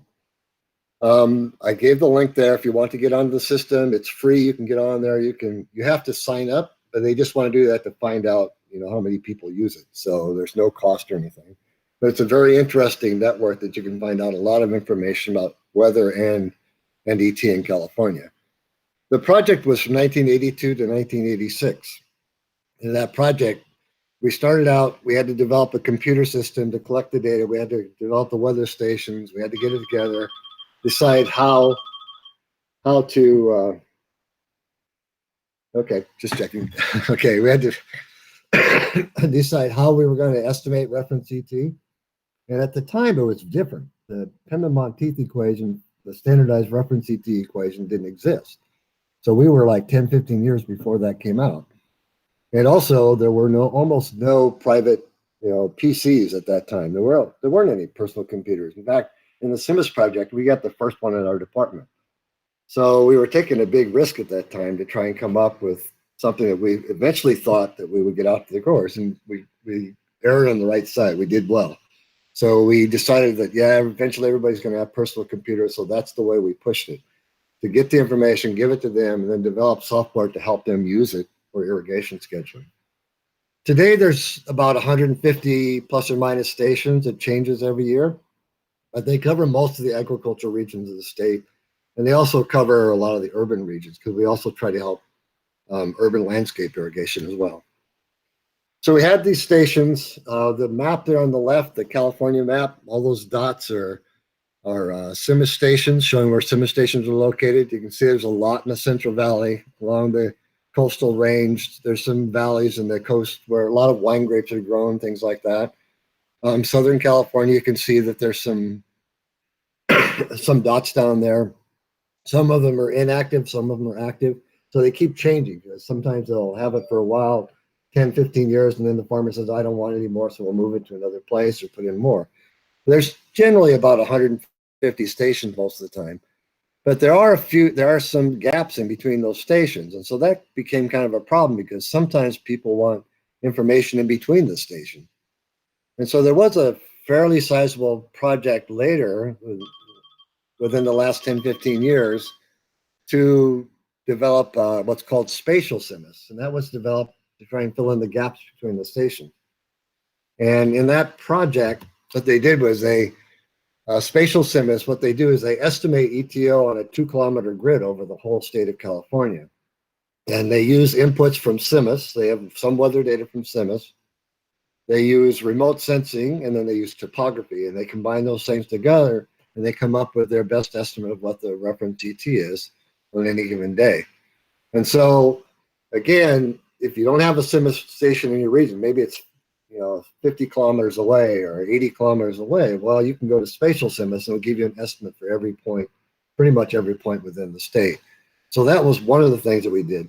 If you want information on that, if you see the link at the bottom of this slide, it gives you the link that you can go into the CIMIS program. Again, and it's free. Go in there and it gives you information, gives you some references, and talks about spatial CIMIS. And you can get access to the data. You can get signed up that they'll send it to your telephone now. So they've done a lot of improvements on that. The third way that we get ET out to the people, and this is the one we think we have we look on it favorably. We think this is going to have a big impact. It's called FRET. FRET is forecast evapotranspiration. And we actually started it here in Davis and Sacramento. We got together with the Department of Water Resources, and we decided that we really need to have forecast reference ET. And logically, when you think about it, the people who do forecasting is the National Weather Service. So we thought, well, we'll go and approach them, and we'll work with them and get it set up. So about 10, 15 years ago, we started going over to Sacramento and working with them, and we came up with a forecast product that the National Weather Service started out in California for 2 or 3 years and tested it. And now it's spread so it covers the whole country. So you can find any point in the continental United States, you can pick a point and it'll give you a forecast of reference ET for today and the next 6 days after today. Okay, so, and that's enough for you to do a good job of scheduling in advance. So if you're doing like urban landscape irrigation with turf grass, they have to plan ahead because they have to set their controller ahead of time. So getting what happened before isn't going to help you. It may help a little, but it's not going to help as much as if you have a forecast of what's going to happen. And so, and the same thing with drip irrigation as well, especially if you have to order the water ahead of time to have a forecast and you know how much you're going to need on a given dates to figure out how much you need to irrigate. So we think FRET is a really interesting thing. I don't have enough time in this talk to really go into detail about how you do FRET, but this is the main web page. And if you get into that graphical forecast, the U.S. National Weather Service, and go to graphical forecast, you can get in there, and it's pretty easy. If you go up in the upper left, there's a drop-down menu. It says daily FRET in inches. You have to push that and look for that and get it up there because there's like 50 or 60 different products. So that's one of them. It's at the very bottom. So you have to get that set. Then you can choose any point. You can blow up the map. You can go down to very small areas and cover the whole country, whatever. And you can see how the evapotranspiration is varying across the country, across the state, or even in your county or wherever. So this is really good, and I think it's really going to encourage people to do a lot more scheduling now, especially with drip and micro sprinklers. I'm going to talk about evapotranspiration, and so you have to talk a little bit about what symbols we're going to use. Because what we do with CIMUS and FRET and the others so far, mainly what we're trying to do is estimate the evapotranspiration for a well-watered crop. And so to do that, what we do is the symbol for well-watered crop is ETC. It's very commonly used all over the world. And that's equal to ETO, which is the reference ET, times the crop coefficient, a KC value. So that KC represents the difference between the crop ET and the ETO for a given crop for a well-watered crop. And so you start out, you have ETO as a reference crop. That depends on the weather. The weather determines what the reference ET is. The potential ET is the ETC. It's energy limited. So the way you do evapotranspiration now is you estimate, well, how much energy is there to vaporize water? And that tells you what's the maximum amount of evapotranspiration you're going to have. That's what you have if you have a well-watered crop. If you have a certain amount of energy, but the plants are stressed for some reason, there's not enough water, then it's going to be reduced. And so you have actual ET, which is another thing. And that happens in some cases. Both farmers try to avoid that as much as possible, but sometimes you can't avoid it.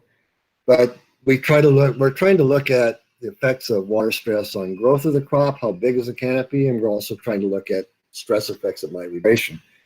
But mainly when we're talking about CIMUS and FRET and the others, we're talking about ETC.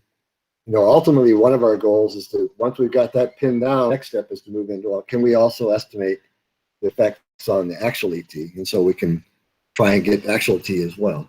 So that's the equation of ETC equals ETO times KC. That's the typical equation you would use to estimate well-watered evapotranspiration. The other one you have is ETA. T is equal to ETC times the stress coefficient. KS is the stress coefficient. Goes from 0 to 1. If it's 1, it means there's no stress. If it's 0, it means it's completely stressed.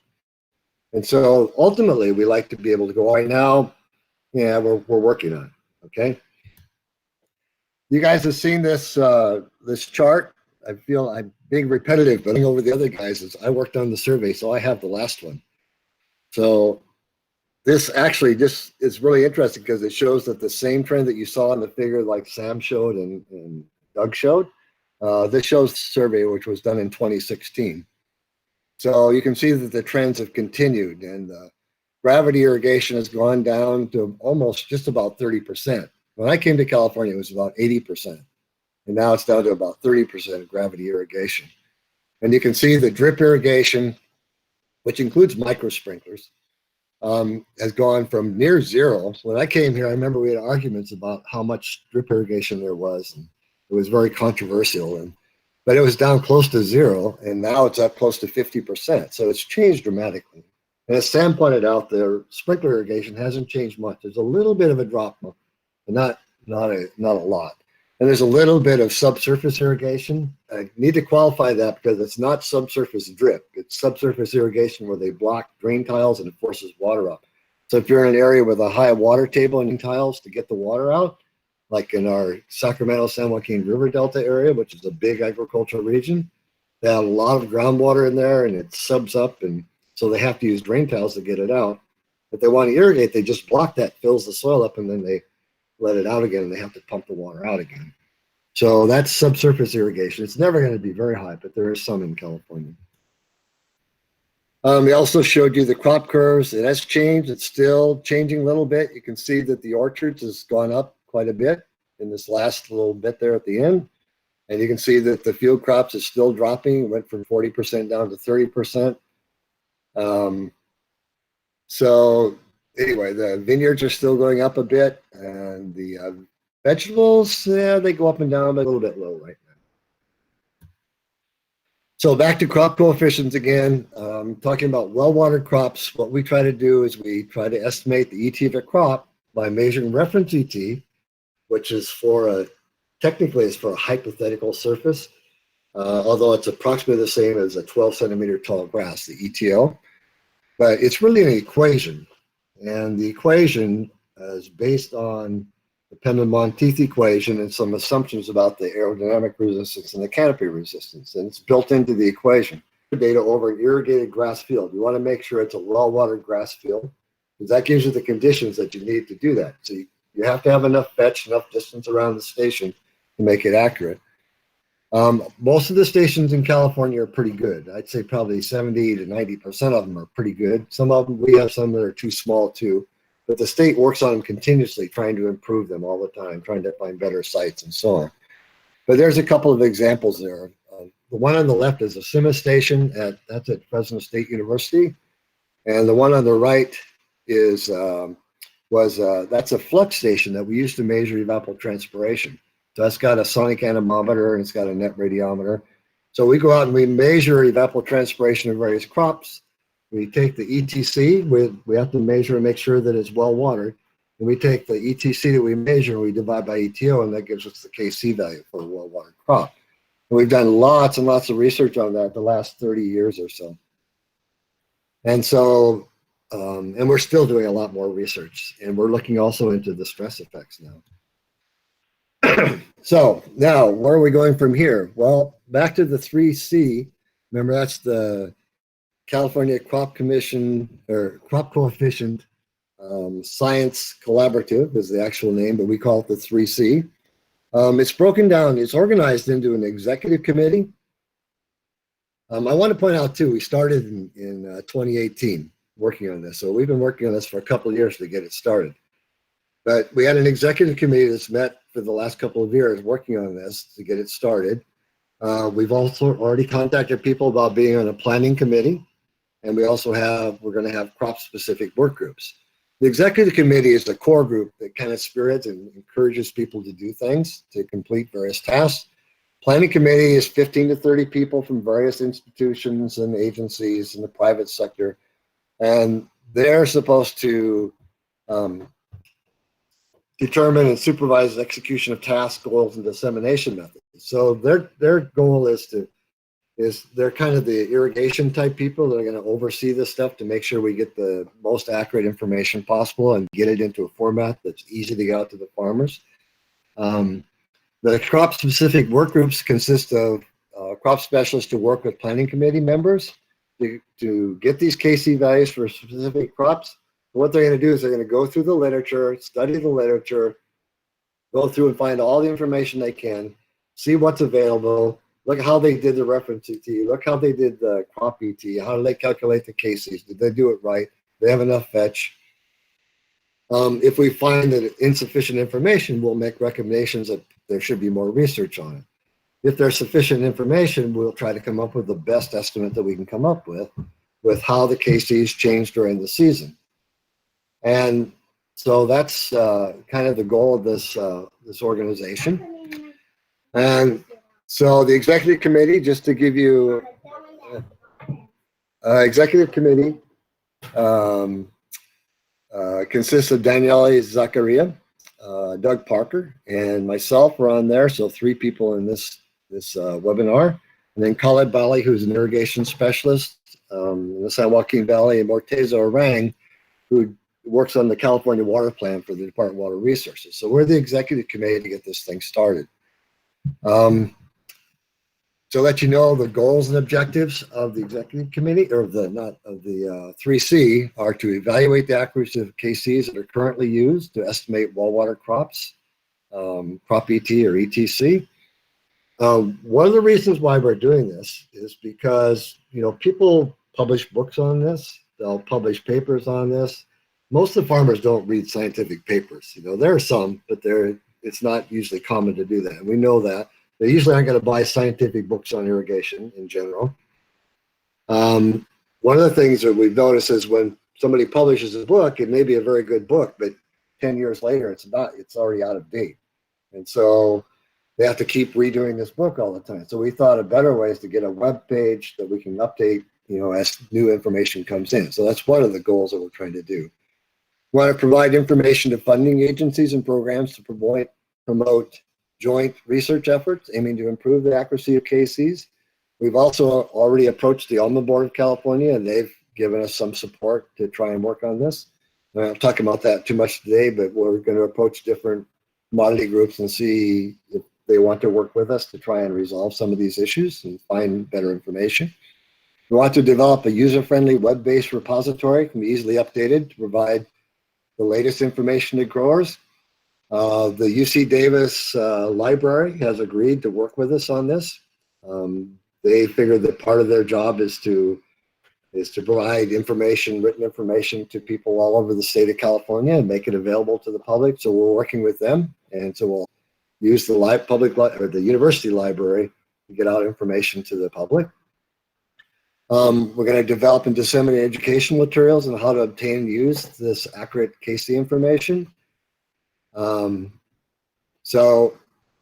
And we also want to work on not only KCs, but also to give out information on irrigation management, because we have lots of tools that people can use. The difficulty is to get it out and get it to the people. It's like when in the beginning, one of the reasons why I told about that 1.5% of people having used ET in the past is it takes time to get people to adopt and use new things. So that's, for example, Fred is another example. Fred is out there, and there are some farmers who are using it already because we've worked with them, but we'd like to get all the farmers to start using it and looking at it. We have to help them to get this KC information to go with it and complement it. So our first project, the first big project that we got, is called the California Crop Coefficient 3C database to enhance agricultural water demand estimations and irrigation scheduling in the water limited context of California. It's a long name. It's the first one that we got. It's with the U.S.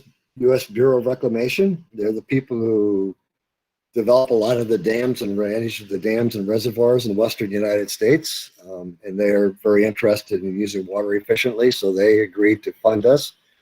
We have our project starting on June 1st, 2020, and it goes until 31st of May, 2023.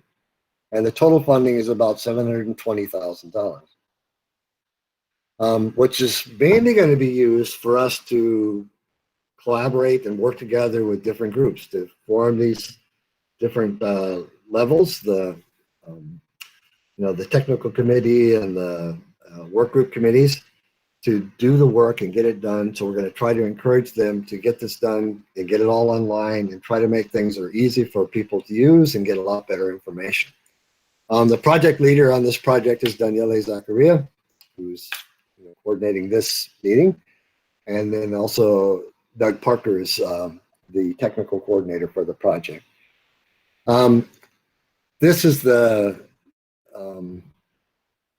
basically what I wanted to do. There's a lot of other extra things we're going to do in addition to what I mentioned about, because there's things like water transfers and there's things about models that we'd like to improve.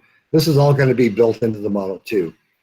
But anyway, so we're kind of excited that we have this new funding, and we're getting more funding, and we're hoping to have a really good product for people that will really improve irrigation management in California.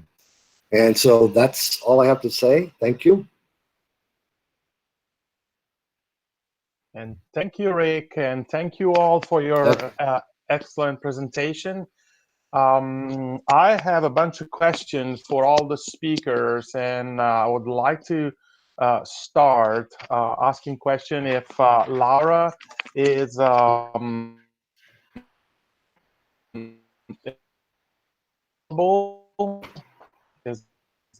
back. Start with Tapan. Laura, you connected? I don't see Laura. So we'll start with Tapan. Tapan, I got a question for you from the audience. And the question is that in irrigated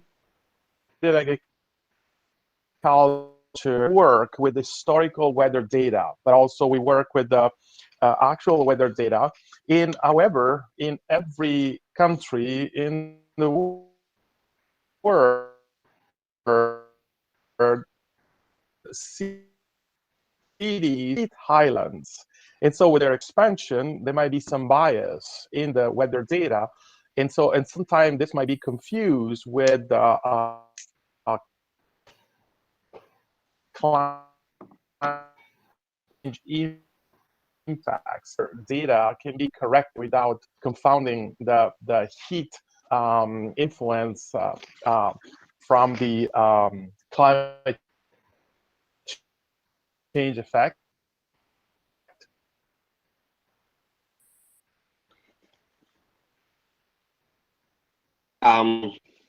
So your voice was really cutting down, but I kind of got what you're trying to say is basically there is a lot of uncertainty in the data, and there is a lot of influence from other factors. And so when you are trying to use it for agriculture, how do you do the data quality check and the corrections? Is that?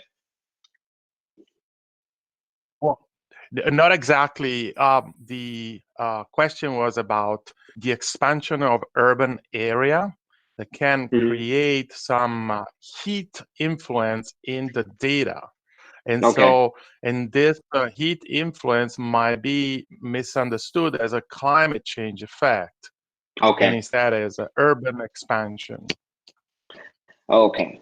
And so it's just influence in terms of the data. So, I mean, there are two things. So if you are thinking in terms of application for agriculture, yeah, so you know, especially if you're trying to use historical data or weather information in general for agricultural use, I think it's the first thing is to look for the data standards and you know, look for those outliers. Now, coming back to the point about climate change influence, I mean, you know, that heat island effect and how do you do the corrections for not to misrepresent with in terms of the climate change. I think that is probably a very location specific issue to me, and I think it's, you know, if you are trying to work with the group of data set and you know, try to distinguish urban from agricultural area and do the analysis, I think you can distinguish that urban effect to a certain extent.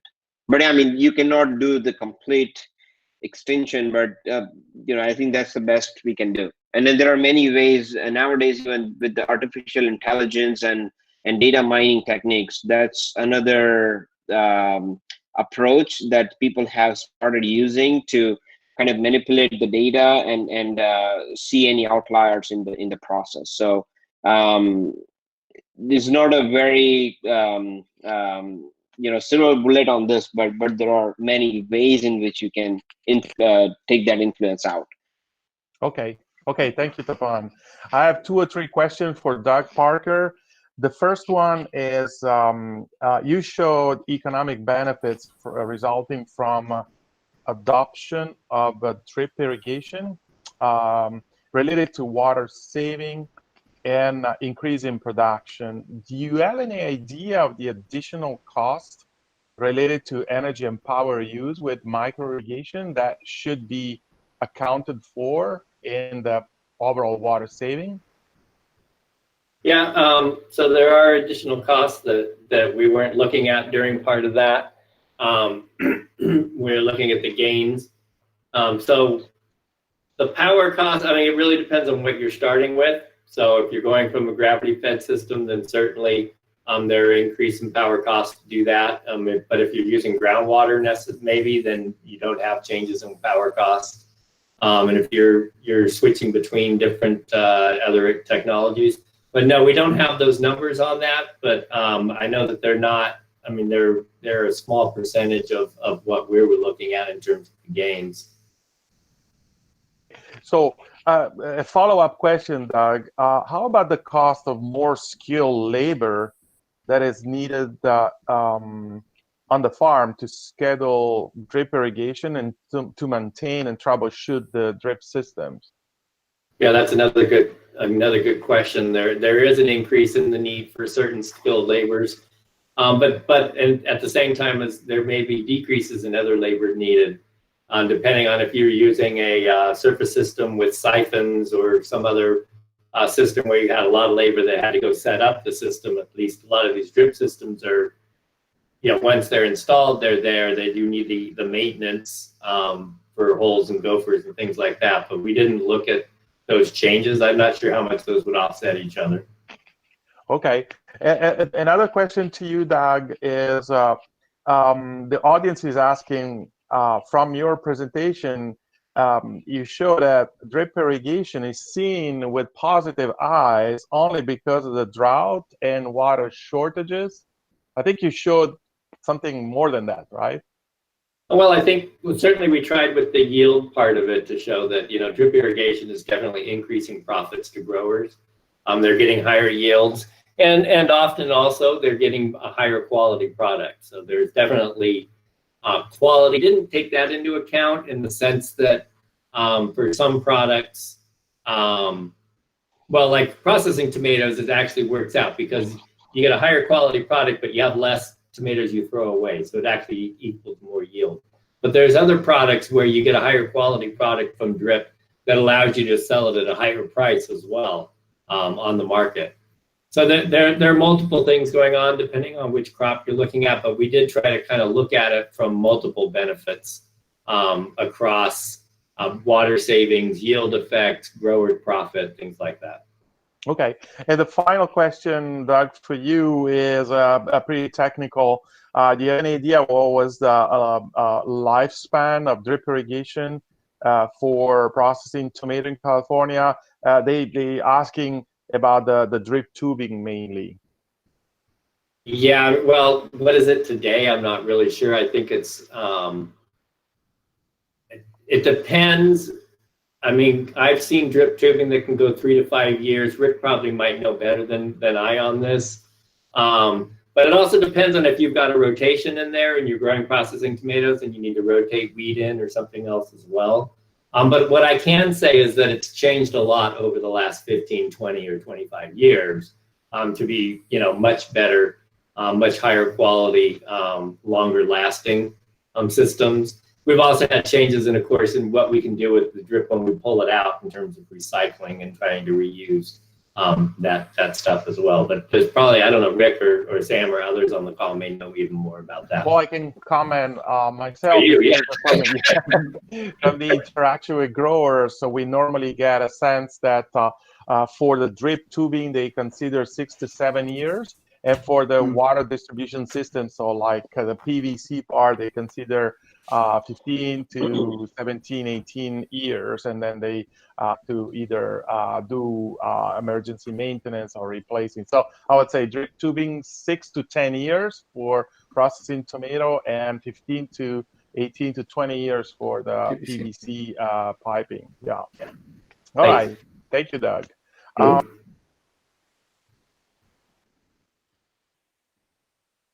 I have a question for Laura. The one question is about the shift between surface irrigation and more efficient irrigation method like micro-irrigation and drip irrigation that is happening in California.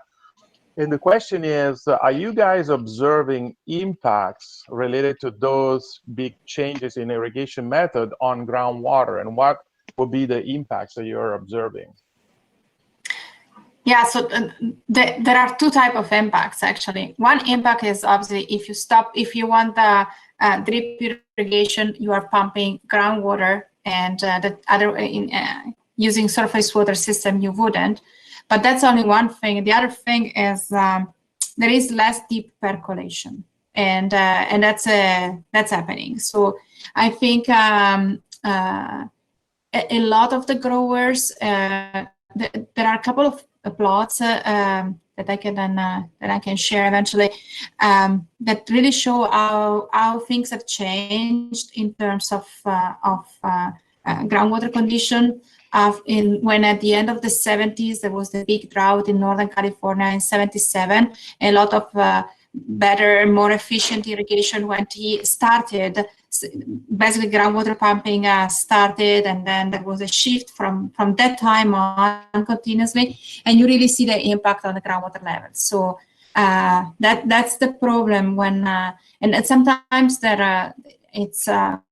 anyway, even when there is a surface water available, but then it's more convenient in terms of the amount of water that you use to use groundwater pumping and drip irrigation. So I see that that benefits, but in terms of deep percolation, you see the impact because it's what you apply gets used by the plants, which makes sense.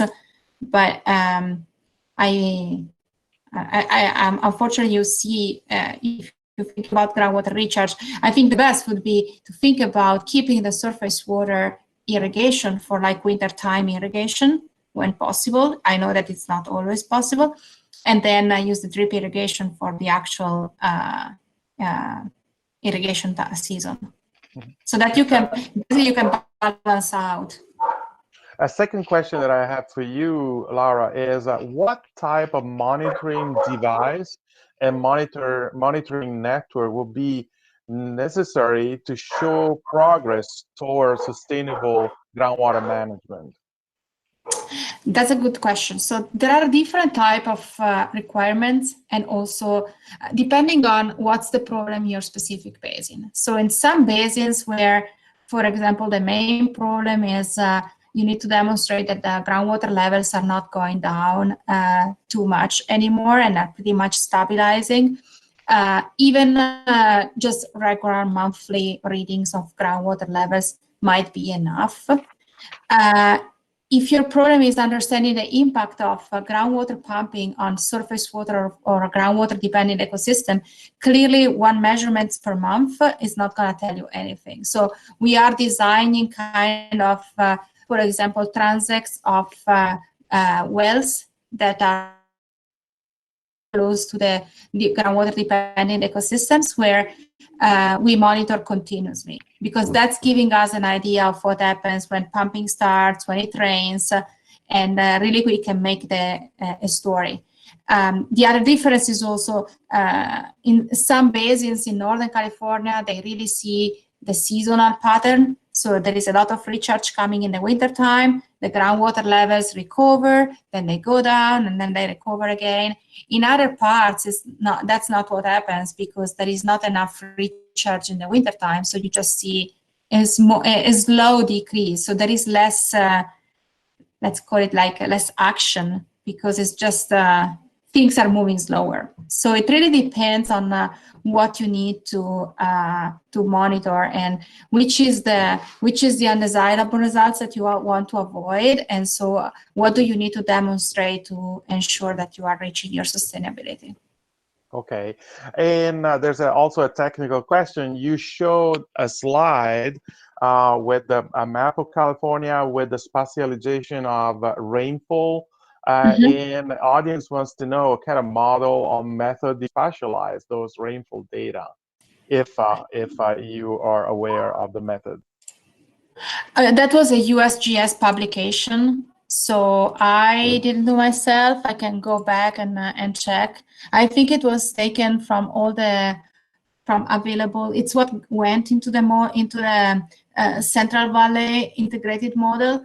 So there are some local stations that have been used, but I didn't do myself. I think it was just interpolation based on local data. Yeah. In a follow-up question is there any debate that less efficient irrigation method, like surface irrigation method, can be beneficial for groundwater recharge? And so is there in California a debate on considering inefficient system as beneficial for groundwater recharge in some areas? Yeah, I don't know if we want to call it a debate, but for sure the question is going around. And so we, in the way we are now developing this plan, we try to see the impact of, we can see what happens when there is a lot of flood irrigation versus a lot of precision irrigation.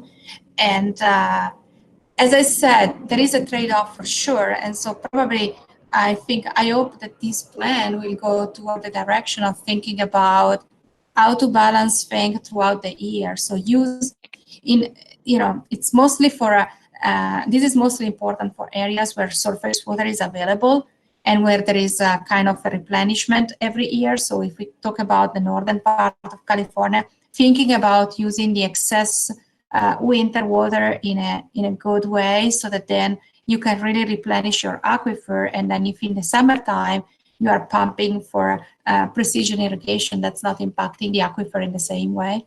I think we will have to come up with some kind of a good balance, because if surface water is available, I think it will be important people using surface water, and maybe have some kind of switching. I'm not an irrigation person, but like just be flexible on the year. I understand a very dry year, you want to just do precision irrigation and try to save as much water as you can.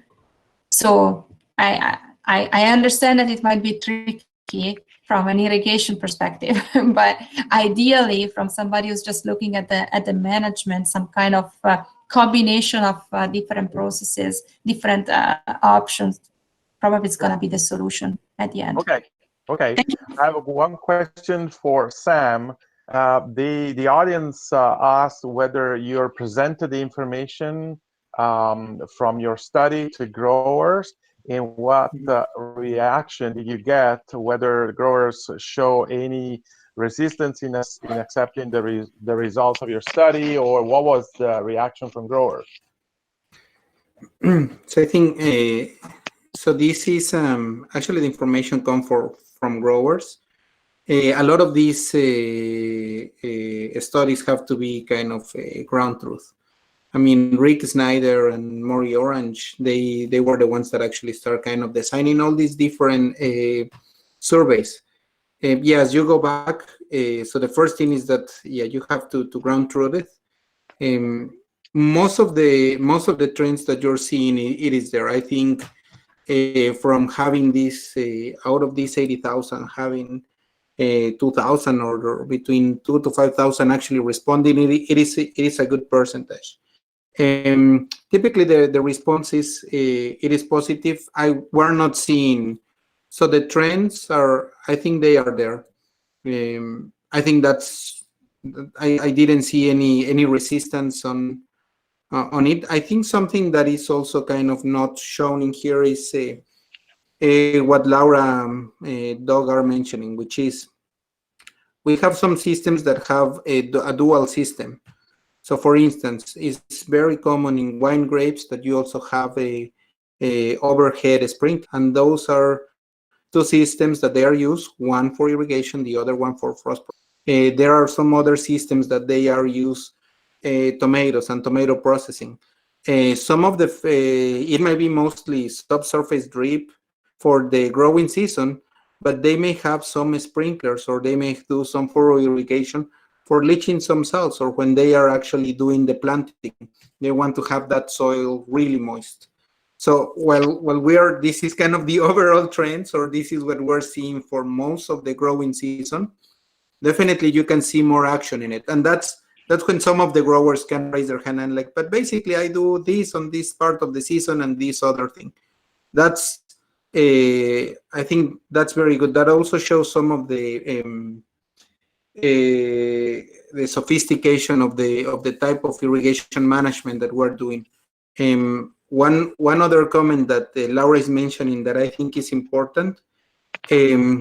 So we're pretty much asking some of the growers to become very sophisticated in the types of systems that they are using, and at different times. So doing surface irrigation, or mostly during winter, and sometimes during excess, when we have excess water, and to again do this put it not only on the ground, have good soil moisture, and then we are also asking them to do other irrigation systems.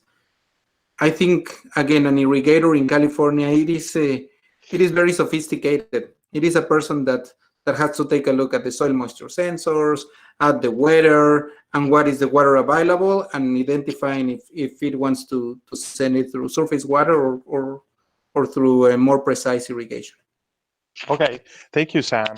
I got two questions for Rick Snyder. And the first question is, do people use dual crop coefficient in California, either for irrigation planning or irrigation scheduling? And if not, is there any reason why the dual KC method is not used? I think, Rick, you have to mute yourself. I'm not aware of anybody in California who uses the dual method. Other than researchers, I haven't seen anybody. I've never seen a grower do it here. There's so much more benefit coming from doing the single method than doing the dual method that I haven't even worried about it. Because you're talking about, putting the frosting on the cake if you go to the dual method. Yeah, I think it'd be more accurate if you got the information, but it's more work. It's complicated, it's more work. I don't see a great deal more benefit coming from it.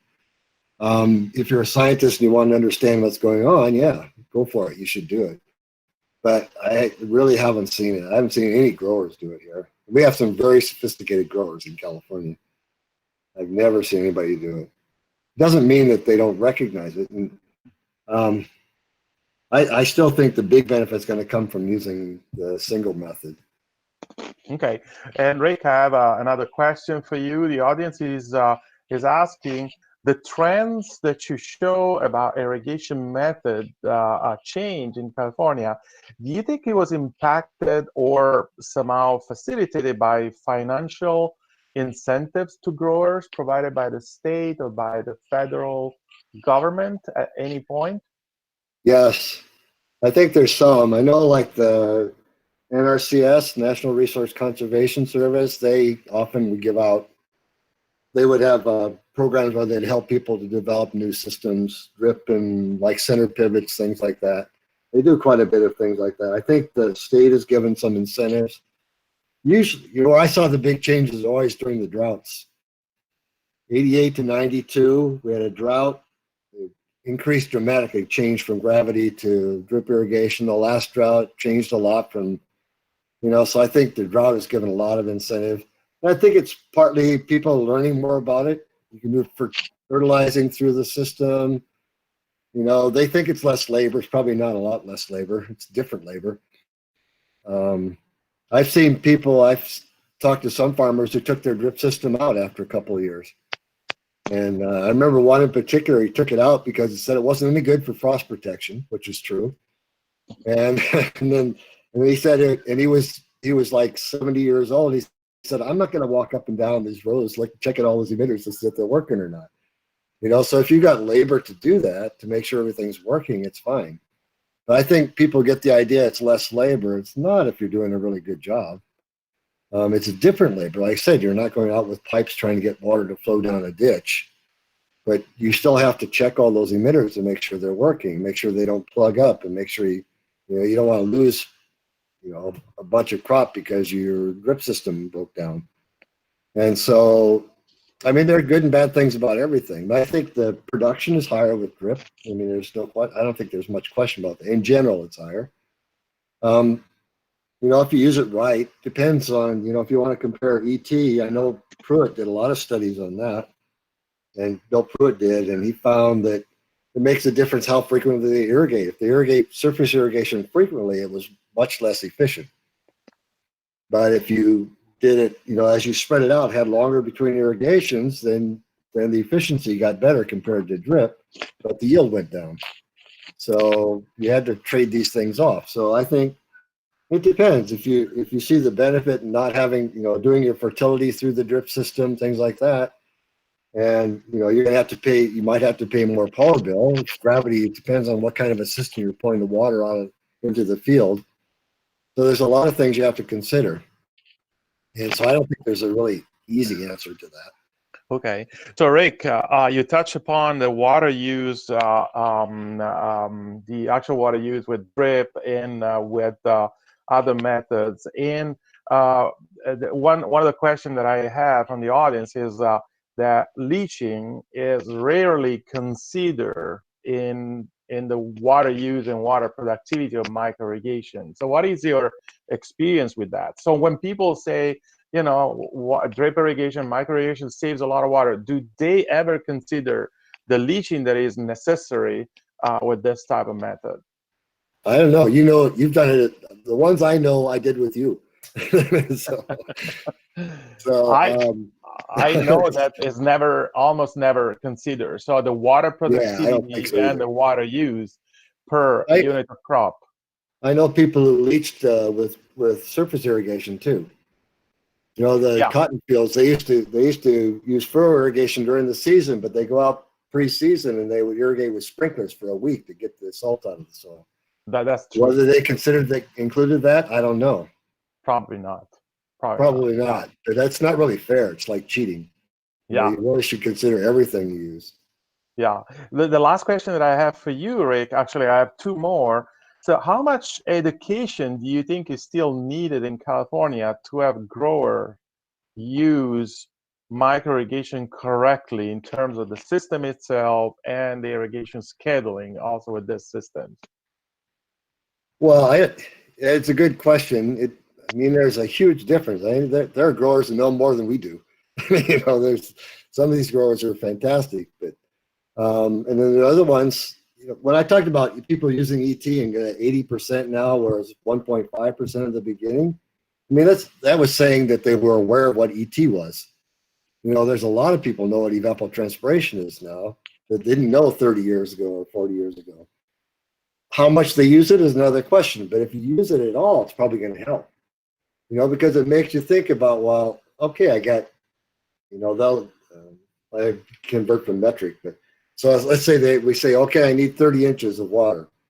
And the farmer says, well, okay, I got trees. How do I figure out how much to apply to each tree and that kind of stuff? So it makes them think about, well, I got to apply this volume of water to this area.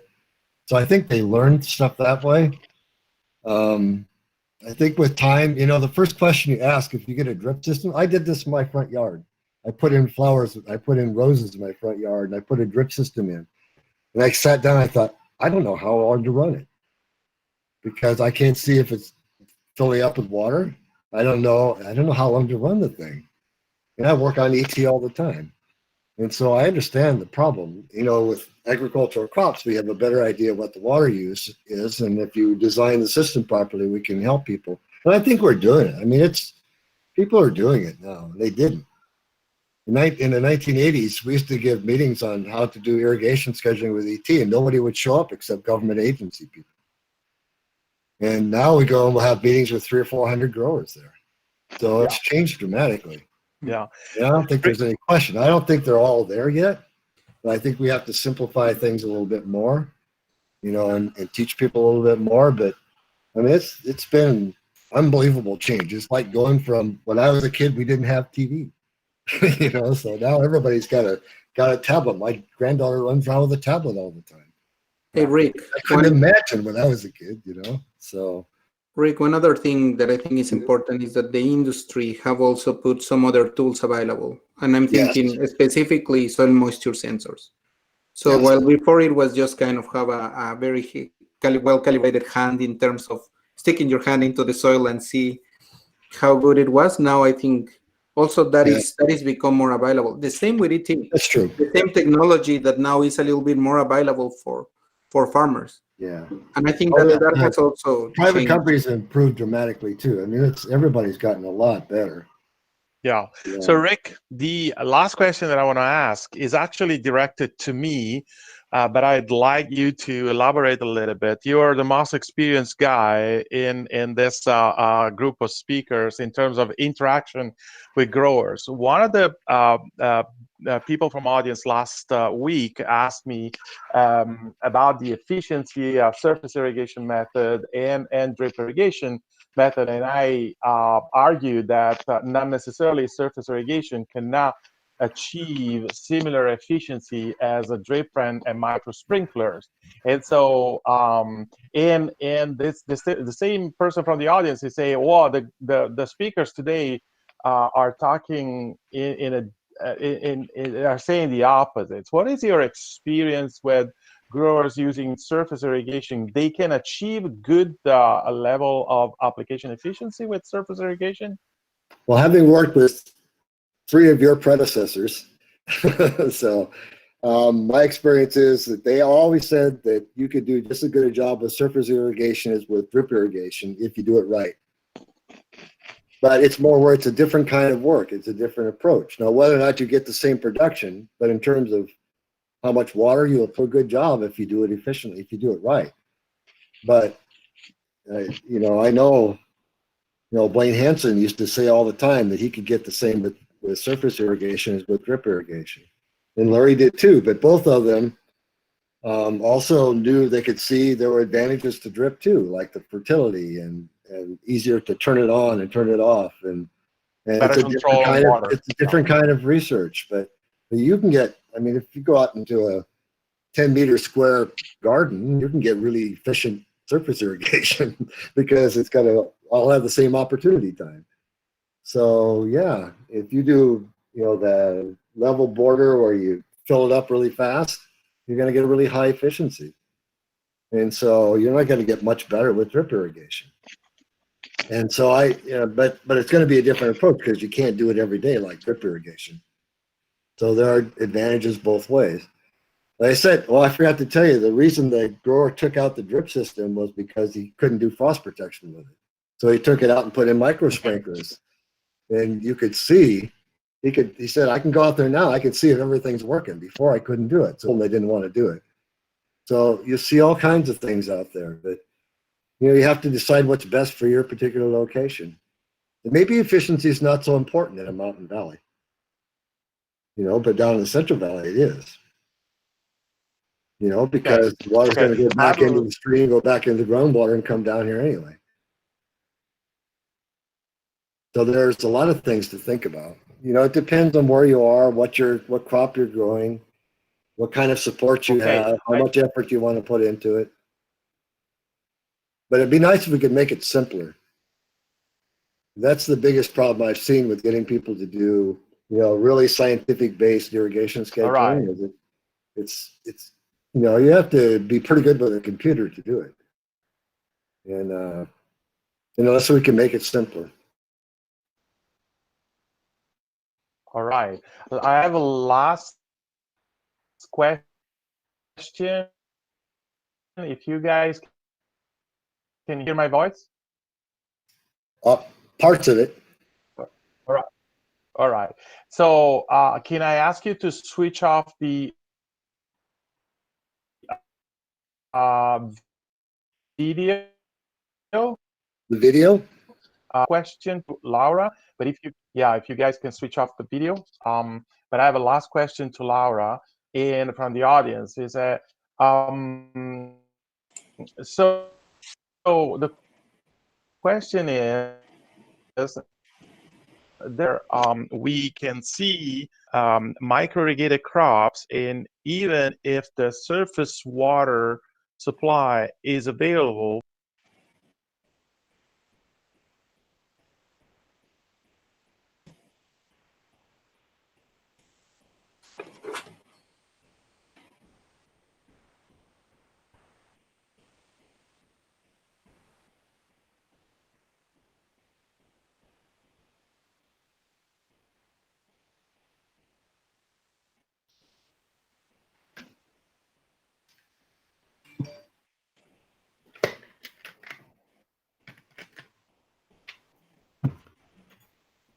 We lost Daniele. I think we lost Laura. You get to make up your own question. I have to make it up, right? Yeah, Laura, go ahead. Tell us. What's the No, Laura, you know something that I was thinking that I'm not sure if, but I think the increase in the irrigation efficiency and specifically on pressurized systems have developed more the need for groundwater. So going to this drip irrigation, it has increased more the need for that. So That's what I was trying to say. That I mean, I can see the point, but you have sometimes you prefer to pump because it's kind of obviously use less water, even if you maybe let some surface water go by. And so that's true, and that's what we see. It's mostly in Northern California, honestly. Yeah, and I was about to perhaps kind of ask you that if you're actually seeing that people are not really taking surface water because their system is now set up in a way that they are just really looking into groundwater because of the pressurized system. Okay. Yeah. Yeah. Oh, Daniela, you're back. You're muted. I'm back. There was an internet problem, but I think it was solved. I think, Laura, you answered the question, right? No, I didn't hear the question. You left before. All right. So the question was, there are situations in California with micro-irrigated crops where growers have a surface water supply available, but because of the frequency of demand of micro-irrigation system, micro-irrigated crop, they still pump from the groundwater because the surface water supply, let's say, comes every 7 days or 10 days. And in order for them to irrigate their crop satisfactorily, they need to have much lower frequency. And so they, even having the surface water supply, they keep irrigating with groundwater pumping. Can you give us an idea, some consideration about this? I mean, that's the reality of what's happening. So, and I understand from a grower perspective that sometimes you just with groundwater, you have the water available every time you need it. So it makes a difference. And but again, as I was saying earlier, this may have an impact on the groundwater in conditions when really your aquifer is overdrafted. So I think. I hope that while keeping working on these plans, we can come up with some ideas of how to balance and optimize, because that's what we will have to come up. Everybody will have to give up something during the development of this plan, but we hope as little as possible from the perspective of growers and irrigators. So if we can think about smart solution, that's gonna be the solution. Okay, well, thank you very much to all of you. I would like to close the question and answer session because I asked you all the questions from the audience and even a couple more from myself. But I'd like to take this opportunity to announce the next week webinar will be the part 2 on California agriculture, and we'll focus on major crops and production areas. We're going to have 5 excellent speakers from our army of academics and scientists. So we're going to have Mike Kulumber, who's going to talk about nut crop production in the San Joaquin Valley. Andre Biscaro is going to talk about berries and vegetable crops in the Central Coast. Can Kurtero is going to talk about the wine grapes and table grapes production in the Northern and Central California. Khaled Bali, who is an expert on surface irrigation, is going to talk about the field crop production in the Imperial Valley. And Ben Faber is going to talk about subtropical crop production in California, especially citrus and avocado. With that, I would like to thank you all, and I would like to close this webinar of today. And thank you all for your patience and for your contribution to this webinar of on California agriculture. Thank you. Daniele. Thank you. Thank you. Thanks, Daniele. Thank you all. Bye-bye. Everyone. Bye.